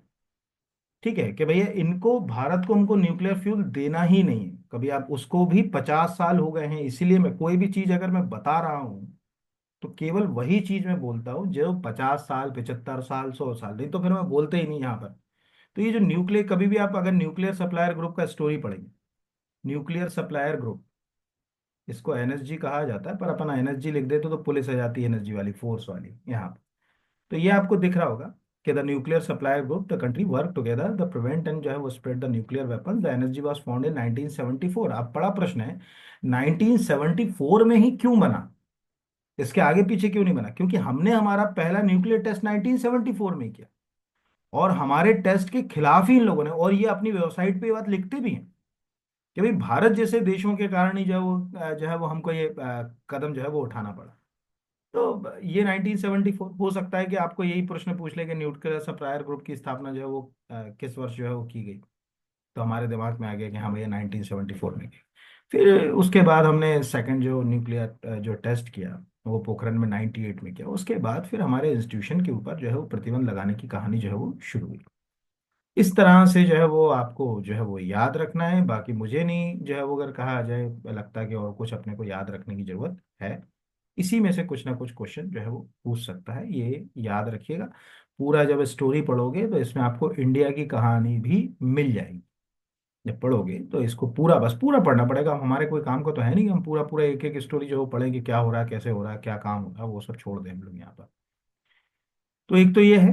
अब इसमें ये जो क्यों नहीं है ये भी समझ लेते हैं। आपको सबको मालूम होगा कि nuclear power corporation of India limited exactly nuclear energy से जो इलेक्ट्रिसिटी जो प्रोडक्शन होता है, एनपीसीआईएल बोलते हैं इसको, उसके उत्पादन का काम देखता है। NPCIL, nuclear power corporation of India limited. इसका पूरा काम है भारत के अंदर जितने भी न्यूक्लियर एनर्जी प्लांट हैं जो इलेक्ट्रिसिटी प्रोडक्शन कर रहे हैं, विद्युत का उत्पादन कर रहे हैं, उनको मैनेज करता है। तो ये भारत सरकार का उपक्रम है, परमाणु ऊर्जा विभाग, न्यूक्लियर पावर। ये आपको दिख रहा होगा, ये प्लांट है, यानी ये एक प्रकार का रिएक्टर है। इससे जो बिजली पैदा हो रही है, इस बिजली को हम उपयोग में लाते हैं। तो इसके पास इस समय कई सारे प्लांट्स हैं, वो अभी हमारे लिए इतना समय है नहीं कि हम डिस्कशन करें। बट अमेरिका ने 3 भारतीय परमाणु अनुसंधान से बैन हटाया। अमेरिका ने 15 जनवरी को 3 भारतीय परमाणु संस्थानों से 20 साल से लगा हुआ जो है वो बैन हटा लिया। इसमें भाभा एटॉमिक रिसर्च सेंटर है, इंदिरा गांधी परमाणु अनुसंधान केंद्र है, इंडियन रेयर अर्थ है। ठीक है, ये आपको याद रखना है। और इसके नीचे जो है वो यहाँ ये ऑपरेशन शक्ति, तो दोनों रिवीजन हो गए हमारा। एक हो गया, पहला न्यूक्लियर टेस्ट था, ठीक है, स्माइलिंग बुद्धा। दूसरे का नाम था जो है, अगर कहा जाए, ऑपरेशन शक्ति। और ऑपरेशन शक्ति गलत कैसे हो सकता है, क्योंकि इसी से मिलती जुलती एक और शक्ति हम लोग चर्चा में रहती है। हम्म सर ऑपरेशन अभी शक्ति से स्पेस मिलता जुलता मिशन जो अगर मिशन कहा जाए शक्ति। मिशन शक्ति का नाम सुना है कि नहीं सुना है? मिशन शक्ति सुना है कि नहीं? ये तो ऑपरेशन शक्ति है, मिशन शक्ति सुना है कि नहीं सुना? मिशन शक्ति नहीं सुना। प्रधानमंत्री जी हिंदुस्तान को जो अगर कहा जाए, जैसे, चलो अब छोड़ो इसको, अभी इतना लंबा जो है वो यहाँ पर इतना समझाने में टाइम खराब होगा और कुछ नहीं। तो अगले पे आ जाते हैं, छोड़ दें उसको। राष्ट्रीय पशुधन, इस बार क्या है कि क्वेश्चंस बहुत सारे, अभी हम लगभग 47 पेज पे हैं, 96 पेज का 1 घंटा हो गया। राष्ट्रीय पशुधन मिशन में बेस्ट परफॉर्मिंग स्टेट का अवार्ड मध्य प्रदेश। कोई ज्यादा याद करने की जरूरत नहीं, 1 लाइन का है, छोड़ दो, हो गया। मतलब इतना ही याद रखना था, इससे ज्यादा हमको जो है वो यहाँ पर देश का पहला पुरातत्व ये आ सकता है, जो आर्कोलॉजिकल एक्सपेरिमेंटल म्यूजियम। अब ये क्या होगा कि अगर ये नहीं पढ़ा तो गलत होगा, क्योंकि जैसे ही पुरातत्व आएगा, आर्कोलॉजी, तो बड़नगर का ऐसा कोई बड़ा संबंध नहीं है पुरातत्व से कि हम सोचे कि कोई बहुत बड़ा उसका रिलेशन। हम या तो धोलावीरा की बात करेंगे, या लोथल की बात करेंगे, या वाराणसी की बात करेंगे, कोई भी आर्कोलॉजिकल साइट हिंदुस्तान में जो बहुत ज्यादा चर्चित है, उसी आर्कोलॉजिकल साइट की बात करेंगे, बाकी किसी की जो है बात नहीं करेंगे। बट चूंकि अभी वड़नगर बनाया, और ऐसे ही वड़नगर क्यों फेमस है? हम्म अरे प्रधानमंत्री जी का जन्म स्थान है, प्रधानमंत्री। यहीं पर वो पढ़े बचपन में, जो अगर कहा जाए, इसी स्टेशन पर उन्होंने जो है वो चाय बेची। नहीं सुना? कई बार जो है बोला जाता है बीजेपी के द्वारा, कई जो है वो आते हैं, है ना, तो ऐसे बहुत सारे। तो लिखा ना, प्रधानमंत्री के पैतृक गांव बड़नगर में देश का पहला पुरातत्व अनुभव म्यूजियम खोला गया। 12,500 वर्ग मीटर क्षेत्र में 300 करोड़ की लागत से तैयार किया गया, बड़ा है यहाँ पर। तो आर्कोलॉजिकल जो है वो अगर कहा आ जाए, ये एक प्रकार से उसके आर्कोलॉजी से आपको जोड़ेगा, समझाएगा, बाकी हमारे काम का नहीं। ये क्वेश्चन भी 1 लाइन का है, राज्य लोक सेवा आयोग के अध्यक्षों का 25वां, क्योंकि यहाँ 25वां लिखा, इसलिए ये लिया, नहीं तो नहीं लिया। बेंगलुरु में हुआ, MPPSC के चेयरमैन को भी बुलाया होगा कि आओ भाई, बताओ तुम कैसे एग्जाम्स कंडक्ट कराओ, इतना लेट लतीफी क्यों हो रही है, ये सब चीजें यहाँ पर। तो स्क्रीन पे दिख रहा होगा यहाँ पर, ठीक है। वाइस प्रेसिडेंट ने एड्रेस किया, inaugurate the ceremony of the 25th national conference of chairman of the state public commission at Bengaluru, यहाँ पर। तो ये हमारे लिए 1 लाइन का है, कहाँ पर जो है वो याद, यहाँ। और क्यों है चर्चा में? क्योंकि एक कौन सा समारोह है इसका? Silver jubilee. तो ये सिंपल से कि जब silver jubilee, golden jubilee, platinum jubilee, ऐसे जो जुबली जुबली होते हैं ना, तब जो एग्जाम वालों को बहुत पसंद आते हैं। तो हो सकता है यही पूछ ले कि मध्य प्रदेश राज्य या राज्य लोक सेवा आयोग का भी 25वां स्थापना जो है अगर कहा जाए, या 25वां राष्ट्रीय सम्मेलन कहाँ आयोजित किया गया, ऐसा कुछ पूछ सकता है यहाँ पर। नई दिल्ली में आयोजित खो खो विश्व कप ने भारत की पुरुष और महिला टीम ने किस देश को, एक तो यह है कि हमने पहला मैच भी नेपाल के खिलाफ खेला, ठीक है, आखिरी भी जो अगर कहा जाए नेपाल के खिलाफ खेला, ये भी इंपॉर्टेंट है। पहला भी जीता, आखिरी भी जीता, हम तो सभी मैच जीते। मेंस टीम में भी हम जी विनर रहे, वुमेन्स में भी हम विनर रहे। दिल्ली में जो अगर कहा जाए इसका आयोजन हुआ था, तो 3-4 क्वेश्चन हमारे तैयार हो गए। खो खो वर्ल्ड कप 2025 कहाँ हुआ, तो नई दिल्ली।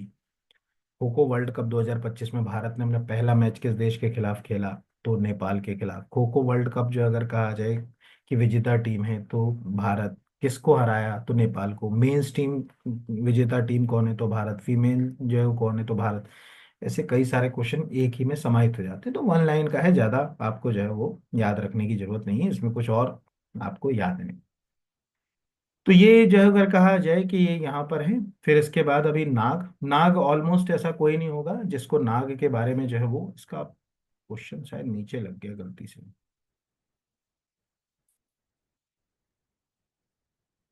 अच्छा, गलती से क्या है, नीचे का ऊपर आ गया, कोई बात नहीं, इसका क्वेश्चन भी लिया है मैंने नाग वाला। अभी मैं जब क्वेश्चन दिखाऊंगा तब उसको बताऊंगा। कहीं नीचे चला गया, ऊपर नीचे अटैच हो गया कुछ। जनवरी 2025 में भारत की यात्रा पर आए थर्मन सन मुगररत्नम, नाम में ही दिख रहा है साउथ इंडियन टाइप, किस देश के राष्ट्रपति हैं? सिंगापुर के, है ना। ये आपको आ सकता है क्योंकि जब इनकी अपॉइंटमेंट हुई तब भी ये न्यूज में रहे, क्योंकि इनका संबंध इंडिया से है। मतलब ये व्यक्ति जो है वो अगर कहा जाए भारत से ये संबंधित है, और किसी देश में अगर कहा जाए इतनी बड़ी पोस्ट के ऊपर है, तो न्यूज में ऐसे भी ये चर्चा में रहते हैं। तो स्क्रीन के ऊपर आपको ये दिख रहे हैं, काफी चर्चा में है। अगर आप इसका विकिपीडिया ही पढ़ेंगे तो 2023 में ये प्रेसिडेंट की पोस्ट पे अपॉइंट हुए थे। यहाँ पर जब इनका बैकग्राउंड देखेंगे तो आपको पता चलेगा कि हाँ, इनकी जड़ें जो है अगर कहा जाए भारत से जुड़ी हुई हैं। ये आपको याद रखना है, ये लिखा हुआ है। Tharman was born in Singapore during the British colony 19, the family is Jaffna Tamil origin dash dash dash, और फिर उसके नीचे पूरी स्टोरी जो है वो आपको तमिल फैमिली की और सब उसकी जो है वो मिलेंगी। फिर उनकी पढ़ाई वढ़ाई में भी जो है वो यहाँ की कई चीज़ें आपको देखने को मिलेंगी इस स्टोरी के अंदर। वो हमारे कोई काम का नहीं, क्योंकि 2023 में अपॉइंटमेंट हुई, तो भी ये करंट से लिंक है। दूसरा, हाल ही में वो भारत की यात्रा पर आए, स्क्रीन पे दिख रहा है। किस दिन आए ये हमारे कोई काम का नहीं है यहाँ पर। तो यहाँ पर ये प्रश्न इससे लिंक हो सकता है, बाकी तो कुछ और नहीं है जहाँ पर। अगला, हाल ही में नियंत्रक एवं महालेखा परीक्षक की दिल्ली पर दी गई रिपोर्ट लीक हो गई। अब ये भी बड़ा चर्चा में, दिल्ली के जो इलेक्शन है उसमें ये रिपोर्ट ही बहुत चर्चा में। इस रिपोर्ट में बीजेपी कह रही कि भाई दिल्ली में जो है वो अगर कहा जाए कि जो लिकर पॉलिसी है उससे लगभग 2000 करोड़ रुपए का नुकसान है, ये रिपोर्ट का खुलासा कर रही है। लेकिन हालांकि उनको ये चीज का ध्यान रखना था कि उनको ये रिपोर्ट की कॉपी दिखानी नहीं थी, क्योंकि भाई ये रिपोर्ट जो है वो पहले तो आपको मालूम होगा कि जो सीएजी की रिपोर्ट होती है, सीएजी अगर केंद्र में है तो राष्ट्रपति को, राज्य में है तो राज्यपाल को अपनी रिपोर्ट सबमिट करता है। और ये रिपोर्ट सबमिट करने के बाद उसकी, यानी हमारे जैसे मध्य प्रदेश को के लिए सीएजी को रिपोर्ट दे, तो सीएजी जी ने जो रिपोर्ट हमारे गवर्नर को दी, उस हमारे गवर्नर की रिस्पॉन्सिबिलिटी है कि वो हमारी विधानसभा के पटल पर उसको रखवाए। और हमारी विधानसभा के जब पटल पर रखा है तो हमारी विधानसभा के अंदर जो पब्लिक अकाउंट कमेटी, ठीक है, हमारे पास भी जो है अगर कहा जाए पब्लिक अकाउंट कमेटी है, वो पब्लिक अकाउंट कमेटी उसको देखे, इन्वेस्टिगेट करे, उसमें चर्चा करे कि क्या कमी है, क्या ठीक है या नहीं। तो कहीं ना कहीं ये दूरंदेशी पे भी प्रश्न उठता है कि ऐसे कैसे लीक हो गई, मतलब कि कोई सिक्योर नहीं है, कोई भी सीक्रेट डॉक्यूमेंट आप लीक कर रहे हो। न्यूज में भी कांग्रेस या जो है वो आम आदमी पार्टी ये कह रही कि लीक कैसे हो गई। दूसरा जो अगर कहा जाए, और इसमें तो कोर्ट भी चले गए, तो कोर्ट ने भी बयान क्या बोलना चाहिए, बेतुका सा बयान आ गया वहां से भी। तो संविधान के किस अनुच्छेद के तहत सीएजी की संप्रेक्षा रिपोर्ट? तो 151 के दो अलग अलग फेस हैं। पहले तो देखिए स्क्रीन पर दिख रहा है, स्पीकर को भेजकर विधानसभा में चर्चा करानी थी, रिपोर्ट में शराब नीति का जिक्र। ठीक है, तो ये स्क्रीन पे दिख रहा है कि 2002.68 करोड़, ये मैंने दैनिक भास्कर का लगाया है कट, इतने का जो है वो लॉस हुआ, इसी को बीजेपी ने मुद्दा बनाया। ओरिजिनल कॉन्स्टिट्यूशन में देखें तो जो संपरीक्षा प्रतिवेदन है यानी ऑडिट रिपोर्ट है सीएजी की, उसमें दो हिस्से दिए गए हैं। 151 क्लॉज 1 के तहत वो राष्ट्रपति को देगा, और राष्ट्रपति उसको संसद के सदन के समक्ष रखवाएगा। और 151 क्लॉज 2 के तहत वो राज्य के राज्यपाल को देगा, और राज्यपाल जो है वो विधानमंडल के, जहां जहां विधानमंडल है वहां तो विधान, हमारे यहाँ तो विधानसभा है, तो विधानसभा में रखवाएगा। इस तरह से ये पूरी प्रक्रिया होती है। उसके बाद पब्लिक अकाउंट कमेटी, लोक लेखा समिति, इसके ऊपर जो है वो काम करती है, देखती है कि सीएजी ने जो हमको रिपोर्ट दी है वो रिपोर्ट ठीक है नहीं है, कि क्या है। और फिर जो है वो, तो वो रिपोर्ट में जो लिखा है उसको मानना ना मानना सरकार की इच्छा के ऊपर है। पब्लिक अकाउंट कमेटी जो है अगर कहा जाए उसको चेक करेगी, बस इतना याद रखना। तो न्यूज में यही चर्चा में, हाल ही में चर्चा में रहा राष्ट्रीय मानसिक, वन लाइन का है, राष्ट्रीय मानसिक स्वास्थ्य पुनर्वास संस्थान। ठीक है, एक्चुअल तो ये इसका अभी उद्घाटन अभी हुआ था, फिर इसका एक नया ब्लॉक बन गया, उसका भी उद्घाटन अभी हुआ। तो अब ये प्रश्न कहाँ से आता है? एक तो ये कि अगर वो एमपी का कोई शहर देगा तो दिमाग चला जाता है ग्वालियर। इंडिया का देगा तो जब हम मानसिक स्वास्थ्य की बात करते हैं तो हमारा आगरा और इसके आसपास जो है वो मेंटल जो अगर कहा जाए रिहेबिलिटेशन सेंटर का दिमाग चलता है। अभी ये सीहोर में है। आप में से कोई अगर भोपाल से या इंदौर से भोपाल आया हो तो हाईवे पे ही पड़ता है, मतलब मेन रोड पे ही ये बना हुआ है। एक तो कौन से पंडित जी हैं सीहोर वाले, एक बड़े फेमस पंडित जी हैं ना। प्रदीप मिश्रा जी। हाँ, उनका जो वो कौन सा धाम है उसके पास ही है, मतलब रोड के इस तरफ, बहुत ज्यादा दूर नहीं है, नहीं पे रोड पे ही है, हाईवे पे ही है। तो नेशनल मेंटल हेल्थ रिहेबिलिटेशन, प्रश्न क्या है वो भी मैं दिखाऊंगा। स्क्रीन पे आपको बकायदा दिख रहा है यहाँ पर। एक्चुअल इसका पोस्टर क्या है, इसमें कई बार पोस्टर थोड़े ऊपर नीचे लग गए। एक सेकंड, कहीं है इसका पोस्टर भी नीचे लगा है, चलो वो मैं दिखा देता हूँ यहाँ पर। इस पीआईबी पे आया था, मैं पीआईबी से दिखा देता हूँ आपको। ये दिख रहा है, doctor Virendra Kumar inaugurated the national institution of mental health rehabilitation Sehore a the major step, जो अगर कहा जाए टुवर्ड मेंटल हेल्थ एम्पावरमेंट। 17 जनवरी 2025 की पोस्ट है यहाँ पर। तो मध्य प्रदेश के सीहोर में आज, ठीक है, और सोशल पीडब्ल्यूडीएस द्वारा संचालित NIMHR सीहोर के परिसर का उद्घाटन किया गया। 127 करोड़ की प्रारंभिक परियोजना की लागत के साथ डेस डेस डेस ये सब इसमें लिखा हुआ है। इतना हमारे लिए ज्यादा काम का नहीं है, लेकिन हमारे लिए काम का है कि NIMHR कहाँ है। तो एक स्टैटिक क्वेश्चन, अगर आप एमपी का एग्जाम फोकस कर रहे हैं तो ये क्वेश्चन आपको स्टैटिक याद रखना चाहिए कि ये संस्थान सीहोर में पड़ता है। कभी आपका मौका मिले तो जाइएगा। ये ऐसा रोड पे ही है, ये जो फोटो देख रहे हैं ना रोड पे, ये हाईवे है, यहाँ से हाईवे पे ही इस तरह से ही आपको दिख जाएगा। किसी ने देखा है कभी? जी सर, देखा है। हाँ, अपन जो मतलब अपनी सोशल अवेयरनेस कितनी है, चीजों को देखने का, समाज में चल रही उसको देखने का कितना अवेयरनेस है, उसके ऊपर पूछा है मैंने, और कुछ नहीं। तो ये एक वन लाइन का फैक्ट है। अब क्या होता है ना, क्या लगता है किसी को, लगता है कि करंट अफेयर, ये करंट अफेयर्स थोड़ी है, ये आपके मध्य प्रदेश का मिसलेनियस क्वेश्चन, जो भी बुनियादी ना संस्थानों के नाम। तो वो पिछली साल आ गया, अटल बिहारी वाजपेयी सुशासन संस्थान कहाँ है? भोपाल। तो वो आपको याद होगा कि जब हम सुशासन पढ़ रहे थे, याद है, तो हमने बात करी थी ना कि वो ताज होटल के बगल में है। मैंने बताया था ना कि भदभदा रोड है भोपाल में, वहाँ ताज होटल बनी है, उसके जस्ट लगी हुई बिल्डिंग है। अभी न्यूज यस में सर। भी है यहाँ पर अगर कहा जाए, क्योंकि वो बहुत सारी रिपोर्ट पब्लिश कर रहा है, जैसे हमारे यहाँ नीति आयोग भारत में करता है, ऐसी कई सारी रिपोर्ट। मैंने एक रिपोर्ट उसकी बताई दी थी, आकांक्ष जो है वो आकांक्षी विकास खंड की, याद है ना? मैंने बताया था ना कि जो आकांक्षी विकास खंड परियोजना शुरू करी थी मध्य प्रदेश ने, वो उसी ने जो अगर कहा जाए उसके ऊपर रिपोर्ट तैयार करी थी, अटल बिहारी वाजपेयी। अभी भी मिल जाएगी, आप मध्य प्रदेश आकांक्षी विकास खंड टाइप करिए, आपको उसी की। तो आप करंट अफेयर्स नहीं पढ़ रहे। वो प्रश्न, चलो हम तो कहते हैं कि लोग कह रहे हैं कितना सरल प्रश्न था, अटल बिहारी वाजपेयी जो है सुशासन संस्थान सबको मालूम, लेकिन पता कैसे चलेगा, कैसे रिवाइज करोगे? ऐसे ही तो रिवाइज करोगे। तो ये हमने क्या पढ़ा था, है ना, मध्य प्रदेश आकांक्षी विकास खंड, एग्जैक्टली आकांक्षी विकास खंड का प्रोजेक्ट हमने शुरू किया था। ठीक है, जिले का हमने नहीं शुरू किया, हमारी देन है। तो ये आप जब इसके कहीं इसमें जाओगे, एक सेकंड, इसका PDF कर लोगे तो आपको वो शायद मिल भी जाएगा इंटरनेट के ऊपर कहीं ऊपर नीचे। अब ये तो बहुत सारा ये आ गया इसमें, ठीक है, इसमें मतलब ढूंढोगे तो आकांक्षी, ये तो आकांक्षा योजना आ गई, और मिल जाता है अटल बिहारी वाजपेयी, और टाइप करोगे, कीवर्ड से ढूंढना पड़ते हैं इन चीजों को। तो प्रश्न ऐसे ही एग्जाम में आ रहे हो, कुछ नहीं आ रहा है ना, कहाँ से प्रश्न पूछ रहे हैं ना। फिर मध्य प्रदेश का पहला 100% स्मार्ट मीटर, जो बिजली की मीटर होते हैं, खरगोन है। अभी न्यूज में इसलिए है कि झाबुआ बना 100% मीटर वाला दूसरा जिला, तो पहला खरगोन है। हमारे लिए ज्यादा काम का नहीं है, अगर वन लाइन में कहीं कोई नॉर्मली याद करके जाना हो तो उसके लिए जो है ये भी हमारे लिए कोई ज्यादा काम करे। कुछ क्वेश्चन हमारे लिए बिल्कुल काम के नहीं, उसमें हम ज्यादा दिमाग खर्च ना करें ना, जैसे सप्रे समारोह का अलंकरण आयोजन मध्य प्रदेश के किस।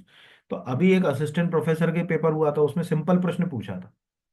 अभी मेरे को याद तो नहीं है, अभी किसी ने दिया है, असिस्टेंट प्रोफेसर का एक क्वेश्चन पूछा था ना, सप्रे संग्रहालय मध्य प्रदेश में कहाँ स्थित है, ऐसा पूछा था।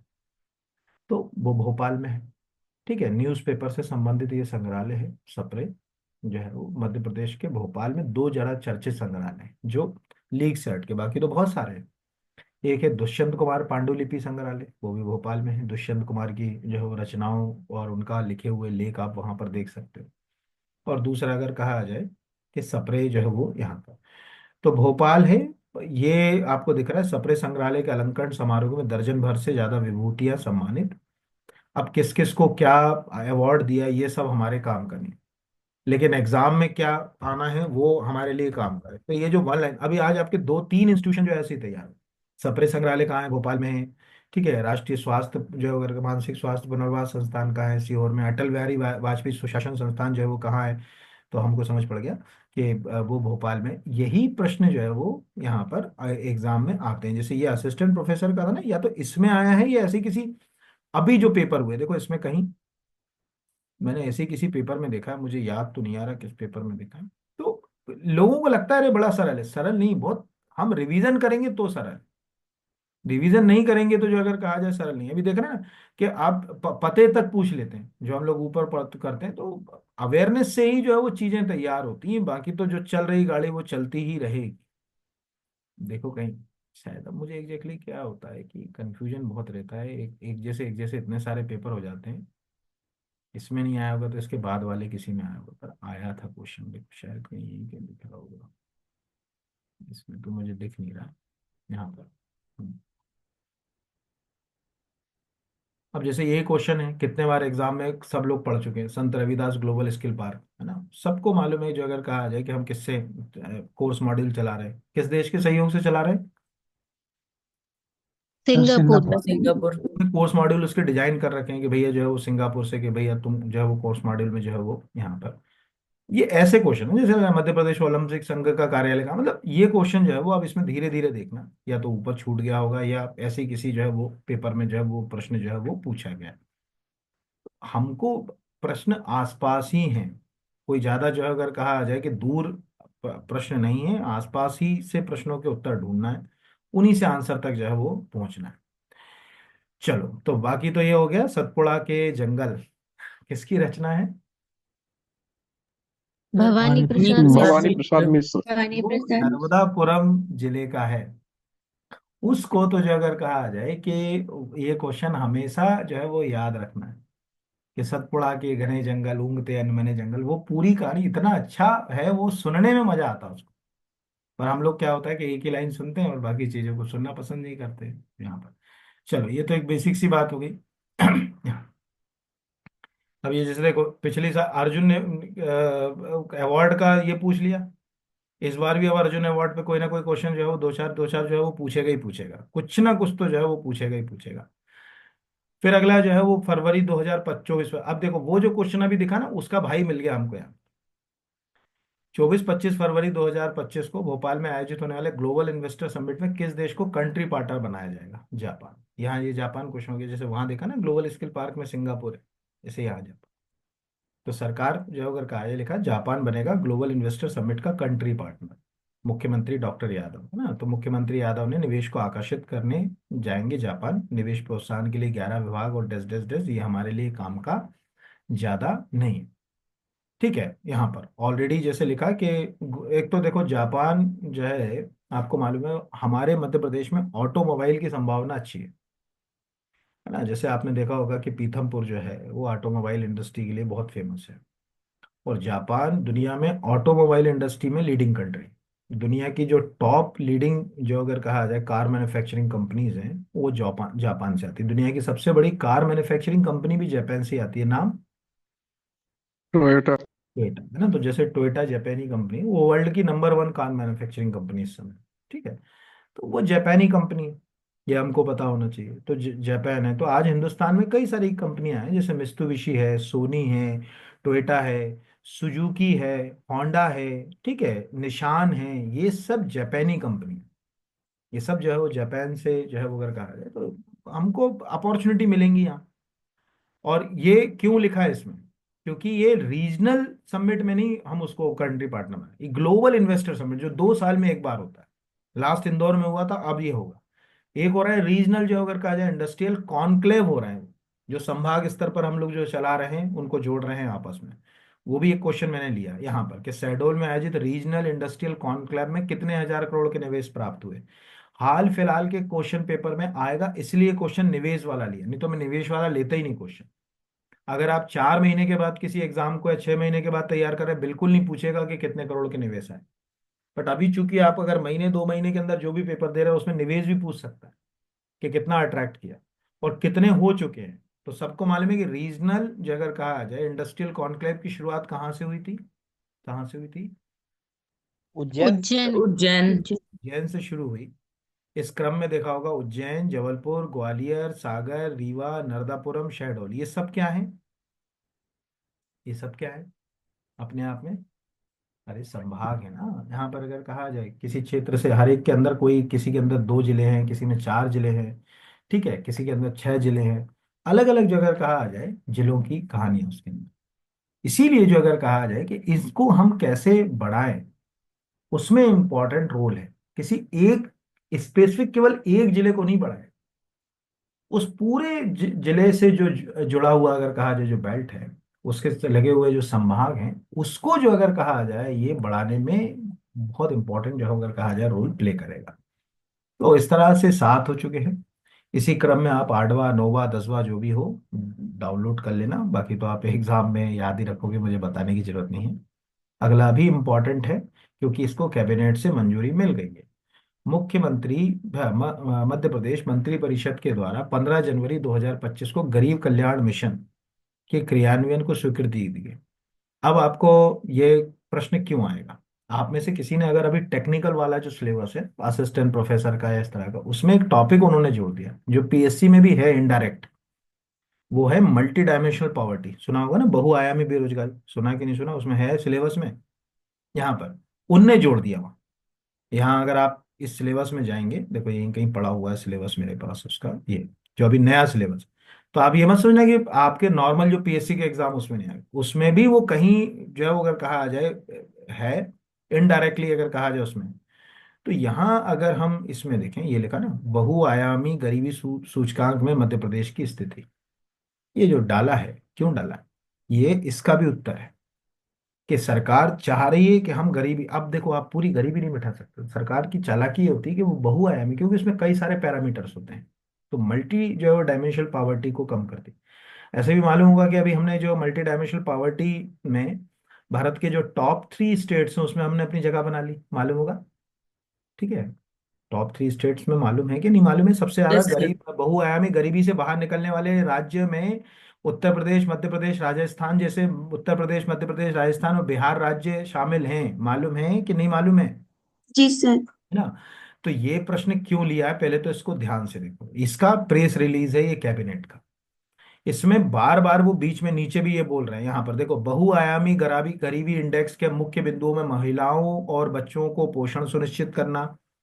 ये तुम्हारा क्वेश्चन तैयार हो गया फ्री फोकट का, अगर असिस्टेंट प्रोफेसर भी कर रहे हो तैयार, या वो जो फूड सेफ्टी वाला कर रहे हो, या ऐसे जो भी टेक्निकल है, सब में ये क्वेश्चन आ रहा है। तो यहां पर पहले तो देखिए कि भाई आपने इसको निर्णय लिया। इसमें ये कहा गया कि प्रदेश को वर्ष 2028 तक गरीबी मुक्त बनाने का महत्वपूर्ण निर्णायक कदम उठाते हुए गरीब कल्याण मिशन के क्रियान्वयन को जो है वो अगर कहा जाए, अब 28 ही क्यों लिया उन्होंने टारगेट? 28 ही क्यों लिया? निर्वाचन। क्योंकि हमारे यहाँ इलेक्शन है ना यहाँ पर, तो हमारे मध्य प्रदेश में 28 में इलेक्शन है। दूसरा कि सोचो वो लिख रहे हैं गरीब कल्याण, क्या ये मिशन गरीबी हटा पाएगा? सोचो, सोचो,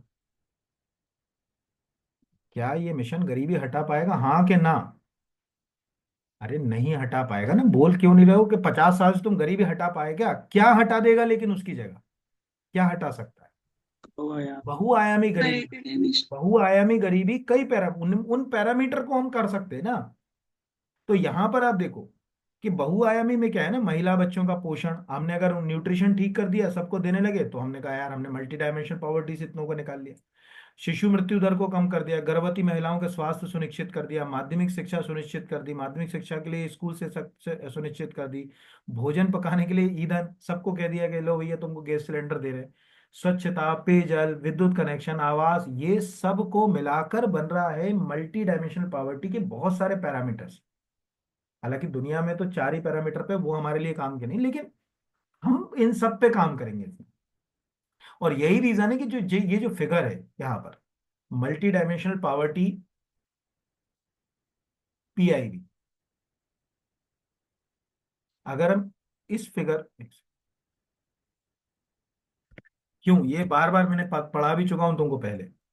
तो एक तो ये 2028 वाला क्वेश्चन तो आ ही रहा है। ये सरकार ने जब पिछली साल निकाला, क्यों सरकार ने इतना चिल्ला चिल्ला के बोला कि 28 करोड़ लोगों को बहुआयामी गरीबी से बाहर निकाले। 28 करोड़ लोगों, सॉरी 28 बोला, 24 करोड़ लोगों को उससे बाहर निकालिए 9 साल में। क्यों बोल रहा है? क्योंकि उनको मालूम है कि हम इन पैरामीटर्स पे तो जो है वो काम कर रहे हैं। बाकी या नीचे लिखा भी हुआ है, उसने फिगर भी बता दिए यहाँ पर कि Uttar Pradesh register the largest decline in the number of poor. 5.9 crore लोग जो है वो उत्तर प्रदेश में हमने बाहर निकाले बहुआयामी गरीबी से। बिहार में 3.77 करोड़ लोग निकाले। मध्य प्रदेश में 2.30 करोड़ लोग निकाले। राजस्थान में 1.87। तो मैंने आपको चार ही राज्य बताए थे कि जिनने बहुत ज्यादा उन्नति करी, जो बाहर निकले: उत्तर प्रदेश, मध्य प्रदेश, राजस्थान और बिहार। ये चार, और मध्य प्रदेश का आंकड़ा ये लिखा हुआ। तो कोई पूछे यार मध्य प्रदेश में अभी लगभग मोटा मोटा 2.3 करोड़ लोग गरीबी से बाहर हैं। वो क्या बोलता है, आम आदमी से क्या बोलती है सरकार? हमने 2.3 करोड़ लोगों को काहे से बाहर निकाल लिया? गरीबी से। लेकिन वो ये नहीं बोलते कि गरीबी नहीं, बहुआयामी गरीबी। तो दोनों में जमीन आसमान का अंतर है, ये आप याद रखिएगा। तो ये क्वेश्चन आपको तीन तरह से लिंक हो रहा है। एक तो आपको पता चला कि ये बहुआयामी गरीबी के ऊपर काम करेगा, कब तक बहुआयामी गरीबी, और इसमें ये अचीव कर लेंगे। मुझे मालूम है कि जब आप ये 9 साल में इतना आदमी को निकाल सकते हो, जो फिगर आपको दिख रहा है कि 2.3 करोड़ लोगों को आप बहुआयामी गरीबी से निकाल सकते हो, मुझे नहीं लगता कि आने वाले 4 साल के अंदर जो है वो आप जो बचे हुए लोग हैं उनको भी निकाल लोगे। कोई बड़ी चीज नहीं है उसके अंदर, क्योंकि बहुआयामी की बात हो रही है। तो बस ये आपको याद रखना है। इसके जो है अगर कहा जाए कई सारे जो है वो पैरामीटर्स होते हैं। ये 12 आपको दिख रहा होगा, ये SDG का है, ये हमारे काम का नहीं है, लेकिन एग्जाम पॉइंट ऑफ व्यू से काम का है। तो 2028 तक। बाकी आप खुद इस पेज रिलीज को जो है वो पढ़ सकते हैं यहाँ पर। ठीक, क्लियर है? अब ये प्रश्न मैंने क्यों लिया? ये प्रश्न ना तो करंट अफेयर्स का है तो ना तो कुछ है। ये प्रश्न लेने का तर्क क्या है पहले तो देख लिया। अभिनव भारत को जो कुछ कहना था वह विवेकानंद के मुख से उद्घोषित हुआ। ये कथन किसने अपनी कृति संस्कृति के 4 अध्याय, वैसे तो मैंने रचना का नाम लिख दिया तो ऑलमोस्ट सबको पता चल गया कि संस्कृति के 4 अध्याय रामधारी सिंह दिनकर की एक कालजयी रचना है। उनकी 2 ही रचनाओं से उनको पूरी दुनिया में प्रसिद्धि मिल गई। एक का नाम तो सबको मालूम है। कृष्ण की चेतावनी। नहीं, कृष्ण की रश्मि रश्मि रश्मि रचित। और सोचो, और और सोच लो। उर्वशी। उर्वशी। उर्वशी उनकी सबसे जो है वो अगर कहा जाए, मतलब मैंने क्या बोला है कि आप कौन सी पढ़, कृष्ण की चेतावनी तो कहाँ से आ गई? रश्मि रहती हूँ। ठीक है, अभी चर्चा में आने लगी ना। जी। अभी कुछ 5-6 साल से हम लोग जो है अगर कहा जाए उस कविता के जो स्टेटमेंट सुनने लगे तो हमको लगने लगा वो मुझे याद है कि प्रियंका गांधी ने जो है वो एक स्टेटमेंट दिया था रामधारी सिंह दिनकर की रचना से। तो चर्चा, तो यहाँ मैंने क्यों लिया है? कई बार ऐसे आपने देखा होगा स्टेटमेंट वाले क्वेश्चन आ जाते हैं। अब यही क्वेश्चन आ गया, अभिनव भारत को जो कुछ कहना था विवेकानंद के, उपरोक्त कथन किसका है? अब कह लगे कहाँ कहाँ गाइड देखें। तो आपको जैसे 11 जनवरी का मैंने प्रेस रिलीज लगाया, मैंने प्रश्न क्यों लिया कि वो प्रश्न कहाँ कहाँ से आपको बन सकते हैं, ढूंढने से भी नहीं मिलती जो चीजें वैसे। तो लिखा है कि युवाओं को मेधा शक्ति को जागृत करने के लिए स्वामी विवेकानंद जी ने लिखा था, उठो जागो और तब तक मत रुको जब तक लक्ष्य प्राप्त न हो, सबको रटा हुआ है। ऑलमोस्ट हिंदुस्तान के हर युवा को पता है कि ये विवेकानंद जी का कथा। नीचे लिखा है कि स्वामी जी के लिए राष्ट्रकवि रामधारी सिंह दिनकर ने अपनी पुस्तक संस्कृति के 4 अध्याय में लिखा कि अभिनव भारत को जो कुछ कहना था वह विवेकानंद के मुख से जय हो कहा जय उद्घोषित हुआ। अभिनव भारत को जिस दिशा में जाना था उसका स्पष्ट संदेश विवेकानंद ने दिया। विवेकानंद वह सेतु है जिस पर प्राचीन और नवीन भारत परस्पर आलिंगन करते हैं, आपस में जुड़ते हैं, ये युवा शक्ति के लिए। तो CM साहब का ये बकायदा आपको दिख रहा है। इसमें प्रधानमंत्री जी का उन्होंने ज्ञान, जो प्रधानमंत्री जी ज्ञान के अंदर जो है वो GYAN, जी जो है वो अगर कहा जाए गरीब की बात करता है, वाई जो है युवा की बात करता है, ए जो है वो किसान यानी अन्नदाता की जो है बात करता है, और एन जो है वो नारी कल्याण की बात करता है, जिसके ऊपर हम काम कर रहे हैं। हमारे 2-2 3-3 फोकट के क्वेश्चन तैयार होते हैं जो आड़े टेढ़े एग्जाम में आते हैं। ये क्वेश्चन, ये करंट अफेयर्स में भी हम लोग इनको छोड़ देते हैं, ये करंट से लगा ही नहीं रहा, लेकिन ये प्रश्न जो है वो इस माने आपको एक प्रश्न और फोकट अच्छा तैयार हो गया। क्या तैयार हो गया? कि संस्कृति के 4 अध्याय जो रचना है वो किसकी है, रामधारी सिंह दिनकर की है। ओ, रिवीजन हो गया। तो बाकी तो यही है। बाकी में अगले पे आ जाते हैं। हाल ही में जर्मनी में खुरपका मुंहपका रोग के कारण पशुओं के परिवहन पर प्रतिबंध लगा दिया गया। तो हमने जर्मनी का तो नहीं लिया स्टोरी। भारत में इस रोग के नियंत्रण के लिए राष्ट्रीय जो है वो रोग नियंत्रण कार्यक्रम कब प्रारंभ किया गया? तो पहले तो देखें जर्मनी का स्टोरी है। जर्मनी के इन क्षेत्रों में खुरपका मुंहपका रोग का आतंक, पशुओं के परिवहन पर प्रतिबंध स्क्रीन के ऊपर दिख रहा है। नीचे हमने गवर्नमेंट ऑफ इंडिया का जो प्रेस रिलीज लगाया कि national animal disease control programme, ठीक है, NACDP is a flagship scheme launched by Honorable Prime Minister in September 2019 for control the foot and mouth disease। ठीक है, बाकी हमारे कोई काम करी तो हमको ये समझ पड़ा कि ऑलरेडी भारत में भी ये रोग बड़ा होता है, पशुओं के अंदर फुट और माउथ खुरपका मुंहपका रोग। और ये चौपाया पशुओं में होता है ना, ये ध्यान रखिएगा। जो ज़्यादा चौपाया पशु जो रहते हैं मोस्टली, जो अगर कहा जाए जो पशु पालते हैं जैसे गाय है भैंस है, पिग में भी जो है वो देखने को मिलता है, उनके लिए जो है वो कैसे कंट्रोल, इसमें वैक्सीनेशन प्रोग्राम है पूरा है, उसके ऊपर सरकार काम कर रही है। तो हमारे यहाँ अभी जो है अगर कहा जाए कितना इशू जो है वो इसका नहीं है। यहाँ लिखा हुआ है जैसे कैटल्स है, बफेलो शेप गॉड पिग, ये सब जो है वो यहाँ पर फुट एंड FMD बोलते हैं यहाँ। अगला, निकोलस मादुरो किस देश के राष्ट्रपति के रूप में जो है वो शपथ ली? वेनेजुएला। वन लाइन का है, इसको याद करने की जरूरत नहीं है। विवादों के बाद भी वो तीसरी बार राष्ट्रपति बन गए। फिर गान नागाई महोत्सव का आयोजन किस राज्य में किया जाता है? ये भी अभी बहुत ज्यादा न्यूज में। ये क्वेश्चन तो एग्जाम में भी कई बार आ चुका है। आप अगर SSC NTPC व्यापम के एग्जाम देखोगे तो गान नागाई फेस्टिवल उन्होंने पूछ लिया कई बार। एग्जैक्टली फसल से जुड़ा हुआ ये बहुत ही चर्चित उत्सव है, और ये नागालैंड, मणिपुर और आसाम के आसपास के बेल्ट में होता है। मोस्टली नागालैंड और मणिपुर, नागा ट्राइब का फेस्टिवल है। तो असम में भी मिल जाएगी, नागालैंड में भी मिल जाएगी, मणिपुर में मिल जाएगी। अभी चूंकि न्यूज में मणिपुर का था और मणिपुर ऑलरेडी हिंसा से जो है वो पीड़ित है, इसलिए हमने क्वेश्चन को लिंक किया कि मणिपुर के कीबुल जो है वो रोंगमेई नागा समुदाय द्वारा फसल कटाई की समाप्ति के उपलक्ष्य पर गान नागाई उत्सव मनाया जाता है। इस उत्सव का डेस्टेस राज्य स्तरीय गान नागाई 2025 मुख्यमंत्री और अन्य लोग शामिल हुए। स्क्रीन पर दिख रहा है बकायदा ये पूरा। तो ये लिखा मणिपुर के CM ने गान नागाई महोत्सव में शुभकामनाएं। तो एक तो ये है कि नॉर्थ ईस्ट में सेलिब्रेट होता है। इसके अलावा हमको ये समझ पड़ा कि मणिपुर है, नागालैंड में भी जो है वो अगर कहा जाए आपको देखने को मिलेगा। और ये क्वेश्चन एग्जाम का, जो कुछ जो फेस्टिवल वाले क्वेश्चन जो होते हैं उनमें एग्जाम्स में बहुत सारे, अगर आप इसके आगे क्वेश्चन आंसर कर दो तो आपको ढेरों एग्जाम में जो अगर कहा जाए ये आया हुआ मिल जाएगा। तो स्क्रीन के ऊपर आपको ये दिख रहा है बकायदा, जो अगर कहा जाए यहाँ पर मोस्टली पहले पे तो मणिपुरी दिख रहा है, कोई GK टुडे नाम की वेबसाइट के ऊपर लिंक खुल रही है इसकी। दूसरा, विकिपीडिया के ऊपर हम जाएं तो इसके ऊपर भी हमको ये दिख रहा है यहाँ पर Assam, Manipur, Nagaland, north eastern India, ये तीनों के बारे में बता रहा है यहाँ पर। और गांग ये जो 5 डे फेस्टिवल किस से जो है अगर कहा जाए, ये भी क्वेश्चन एग्जाम में कहीं ना कहीं जो है वो पूछा गया है। बस एक सेकंड होल्ड करना है ना। अब क्या होता है ना, ये सब प्रश्न देखना होता है तो हम उसको रिकॉर्डिंग में नहीं डाल सकते, हमारी मजबूरी रहती है। तो ये क्वेश्चन जो है वो आया है SSC CGL में, जो है वो क्वेश्चन पूछा गया था कि कहाँ होता है, नॉर्थ ईस्ट जो है वो उसका आंसर था। इस तरह से हमारे स्टैटिक क्वेश्चन भी जो है वो तैयार होते हैं यहाँ पर।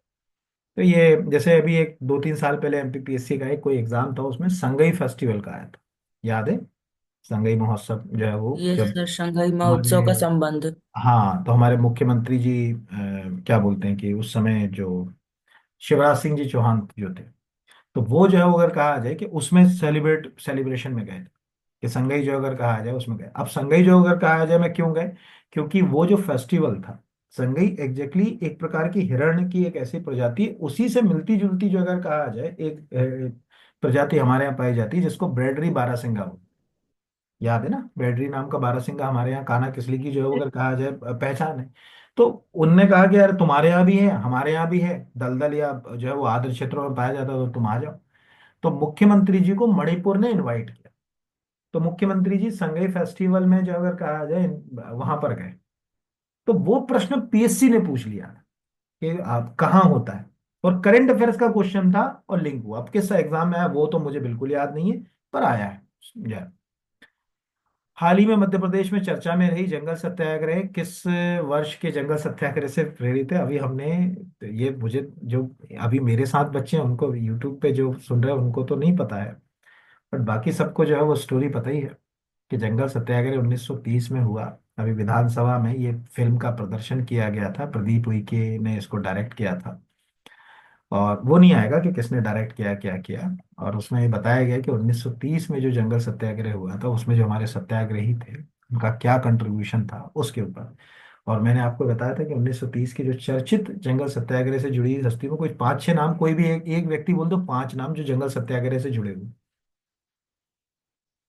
कोई भी, जो भी पांच जो है वो तुमको नाम अच्छे लगते हो, कोई भी बोल दो कि सर ये मुझे पांच नाम याद है 1930 के अलग अलग जंगल सत्याग्रह से।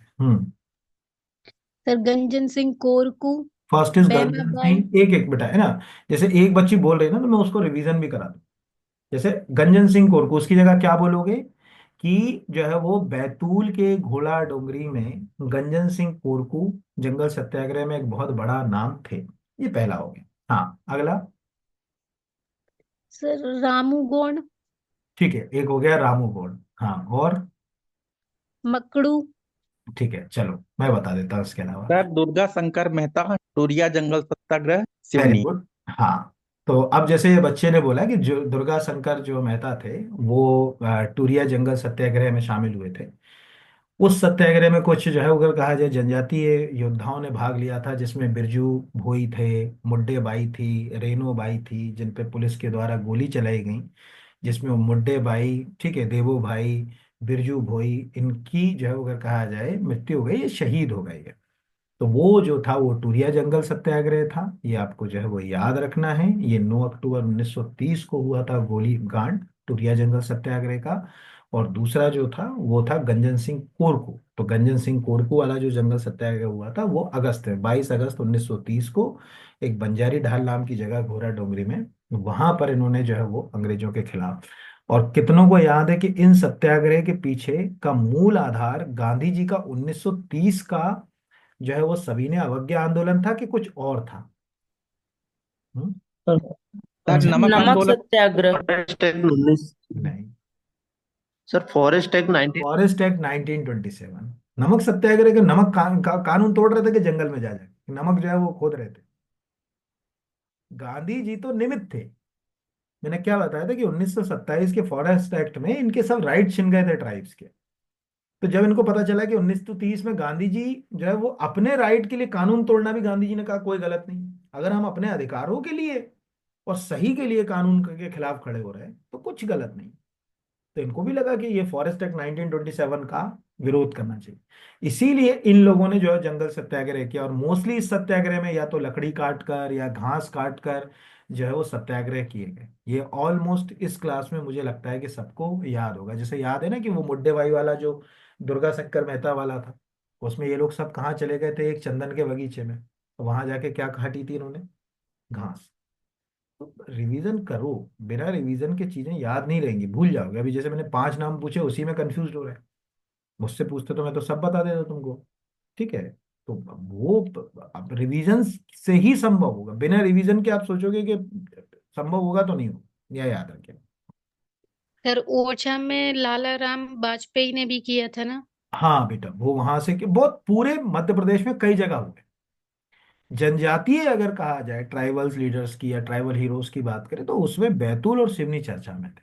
क्योंकि उसमें जो लोग थे वो एक तो शहीद हुए, गोलीबारी हुई उसमें, उसके कारण जो वो अगर कहा जाए बहुत ज्यादा वो चर्चा में आ गया। बाकी जो अगर कहा जाए कि चर्चा में नहीं आए, जैसे वो गंजन सिंह कोरकू वाला है ना, उसमें क्या हुआ कि रामू गोंड और मकड़ू गोंड के ऊपर गोली में वो रामू गोंड और मकड़ू गोंड जो अगर कहा जाए शहीद हो गए थे। किसी ने पढ़ा होगा, याद है ना, पढ़ाया था ना तुमको, रामू गोंड और मकड़ू गोंड दोनों जो है वो गोलीबारी में शहीद हुए थे यहाँ पर। तो वो जो है वो क्वेश्चन। अब ये वो नाग मार्क 2 ऊपर जो लग गया ना उसका पोस्टर, वो ये है यहाँ पर। इसलिए मैं कह रहा था ना कि ये कहाँ चला गया। तो Nag mark 2 which was the news recently is which of the following. ये anti tank guided, anti tank नहीं लिखना, खाली एंटी टैंक के आगे लगाना गाइडेड, फायर एंड फॉरगेट, दागो और भूल जाओ। देखो, पहले हमारे पास एक मिसाइल थी नाग। नाग का काम होता था टैंक को ध्वस्त करना। ठीक है, यानी इसको टारगेट करके टैंक पे छोड़ा जाता तो ये टैंक को डिस्ट्रॉय कर देती थी। इसको कहा जाता। फिर सरकार को लगा कि नहीं, हम खाली टैंक से काम नहीं, हम इससे हेलीकॉप्टर को भी ध्वस्त करना चाहते, तो इसी का एक अपग्रेड वर्जन बना था। किसी को मालूम जो हेलीकॉप्टर को भी ध्वस्त कर सकती थी? नाग का नाम याद है? हेलिना। एलिना। Elina, Helena. है ना? तो नाग का ही हेलीकॉप्टर, हेलीकॉप्टर हेलिना को अगर पढ़ोगे तो हेलीकॉप्टर नाग। तो अगर यहाँ इंटरनेट पे टाइप करोगे तो नाग जो अगर कहा जाए, यहाँ सिंपल टाइप करो, नाग मिसाइल हेलीकॉप्टर वर्जन। वर्जन गलत लिखा गया।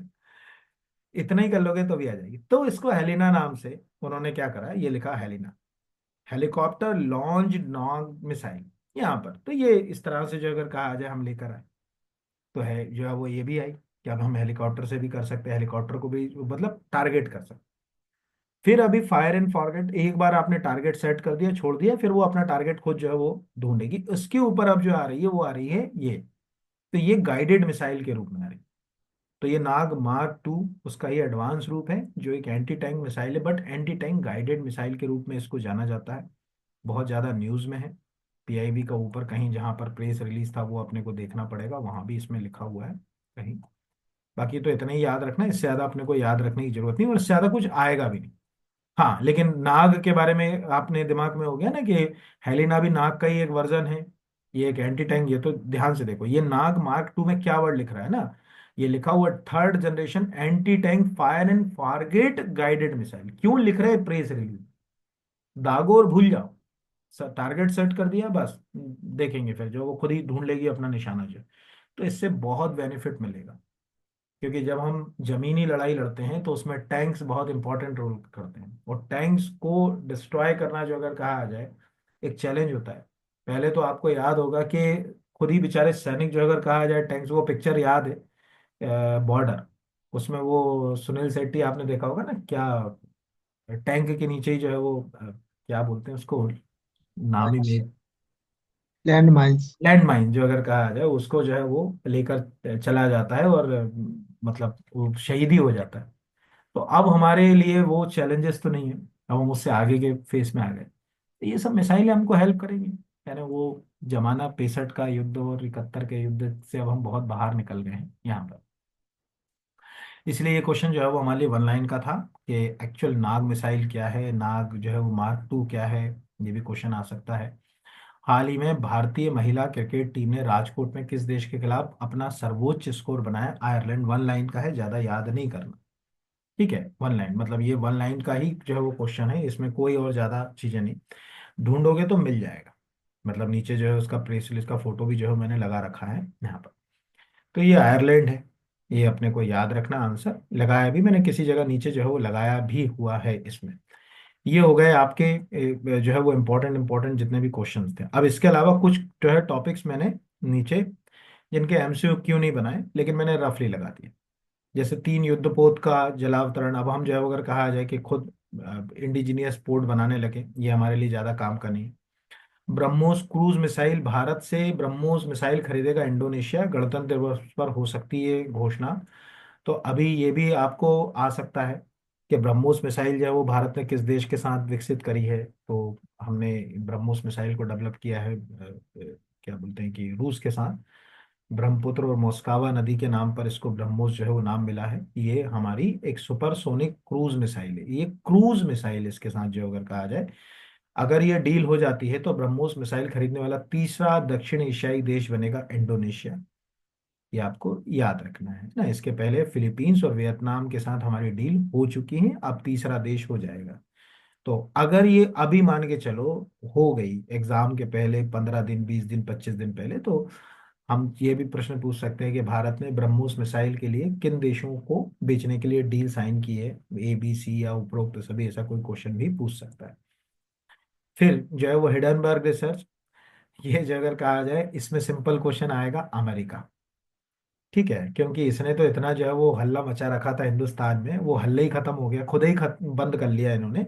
मतलब जो है ना कि केवल जो है वो अगर कहा जाए कि हल्ला ही मचाना इनका जो है वो मतलब टारगेट था, और बाकी जो है अगर कहा जाए कुछ नहीं था। तो ये आपको याद रखना। कई बार क्या होता है मतलब प्रश्न ऐसे पूछ लिए जाते हैं कि ये रिसर्च इंस्टीट्यूशन कहाँ से था, अमेरिका, ब्रिटेन। हम कंफ्यूज हो जाते हैं कि कहीं अमेरिका की थी कि ब्रिटेन की थी कि जर्मनी की थी, कहाँ की थी यहाँ पर। और फाउंडर नाथन एंडरसन, ये वन लाइन का है कि नाथन एंडरसन 2025 में या 2026 में चर्चा में रहे। वे किस, जो अगर कहा जाए इंस्टीट्यूशन से या किससे जुड़े हुए हैं, तो हिडनबर्ग या ऐसा कुछ भी जो है वो पूछा है। मिजोरम के राज्यपाल, ये भी बहुत न्यूज में चर्चा में है, तो इसको भी वन लाइन फैक्ट के रूप में आप याद कर सकते हो। बाकी तो हमको कुछ याद नहीं रखना। बीसीसीआई में यहाँ पर ये याद रखना, ये मैंने इसलिए क्वेश्चन लगा दिया यहाँ पर, ये बीसीसीआई के लोकपाल, ठीक है, भारत के लोकपाल नहीं है। पता चले प्रश्न एग्जाम में आ जाए बीसीसीआई के लोकपाल है, और तुमने जो है वो हमारे ही मध्य प्रदेश के जो है वो हाई कोर्ट के जज का नाम जो है वो लिखे आए। कौन है अभी हमारे लोकपाल? अजय खा, मालिक। अजय माणिकनाथ खानविलकर, और वो मध्य प्रदेश में कुछ थे। उच्च न्यायालय के चीफ मुख्य जस्टिस। ठीक है, हमारे चीफ। अब गलत क्या होते हैं, ऐसे होते हैं वहां बीसीसीआई दिमाग नहीं चलता, लोकपाल एकदम एग्जाम हॉल में तो लोकपाल ही दिखता, अरे लोकपाल ये ले, ये लगा दिया। और वो पेपर सेटर भी इतना चालाक होता है कि वो ये भी नाम लिखेगा ना, मतलब अगर कहा जाए जस्टिस अरुण मिश्रा, जस्टिस अजय माणिक राव खानविलकर, ऐसे तो लगता है कि यार लोकपाल की जो बात हो रही, सभी जस्टिस हैं इसके अंदर। तो ये एक जो है वो मतलब प्रश्न जो है वो हमको पूछ सकता है। बाकी तो और कुछ जो है वो एग्जाम्स में जो है वो नहीं। तो इस वीक ये क्वेश्चंस थे। इनमें बहुत सारे क्वेश्चंस जो हैं वो आपको सब्जेक्टिव भी काम आएंगे और बाकी जगह भी काम आएंगे। तो धन्यवाद। एक सेकंड रुकना है।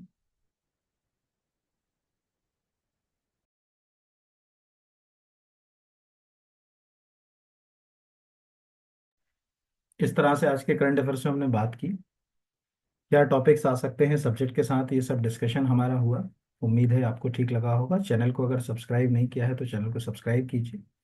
इसके पहले के जितने करंट अफेयर्स हैं वो भी मैं आपको बता दूं कि एग्जाम पॉइंट ऑफ व्यू से बहुत इंपॉर्टेंट है, क्योंकि उनमें करंट ही तैयार नहीं हो रहा आपका, बल्कि सब्जेक्ट भी तैयार हो रहा है। तो वो आप जो है वो अगर कहा जाए देख सकते हैं, नीचे एक प्लेलिस्ट बनी हुई है उससे। अगर आप पीएससी की तैयारी कर रहे हैं तो टेस्ट सीरीज हमारे लिए, हमारे पास आपके लिए बहुत बढ़िया अवेलेबल है। अगर आप असिस्टेंट प्रोफेसर की तैयारी कर रहे हैं तो एमपीजीके का एक बहुत अच्छा कोर्स है हमारे पास, जिसमें आपकी पूरी तैयारी हो जाएगी, नए मॉड्यूल के हिसाब से डिजाइन है। प्लस उसके साथ जो है वो आपको टेस्ट सीरीज भी साथ में जो है वो मिलेगी, वो भी आप ऐप के ऊपर जो है वो देख सकते हैं। और लगातार बने रहिए, अगले एक महीने तक कुछ ना कुछ आपको ऐसा कंटेंट अभी अवेलेबल कराएंगे, जिससे जो अभी हाल फिलहाल में जो पीएससी का एग्जाम आ रहा है या जो नए एग्जाम्स आ रहे हैं वो आपके बहुत अच्छे से जो है वो निकल जाएं। क्वेश्चन को बहुत समझ के तैयार कीजिए। जैसे ऊपर एक मैंने जो है वो इसरो की डॉकिंग वाला बताया था, तो उसमें दो अलग अलग बात थी ना, जैसे 12 तारीख और 16 तारीख। तो 12 को प्रोसेस पूरी शुरू हुई, 16 को कंप्लीट हो गई, दोनों के बीच का गैप भी हमको पता होना चाहिए ऐसे। तो बहुत धन्यवाद आप सबको। और नीचे कमेंट जरूर कीजिए आपको क्या लगता है और क्या चाहिए आपको। कुछ ऐसे टॉपिक्स हैं जिसमें आपको बहुत दिक्कत आ रही तो बताइए, जैसी समय परिस्थिति होगी वैसे आपके लिए वीडियो बनाने की पूरी कोशिश करेंगे। धन्यवाद सभी को।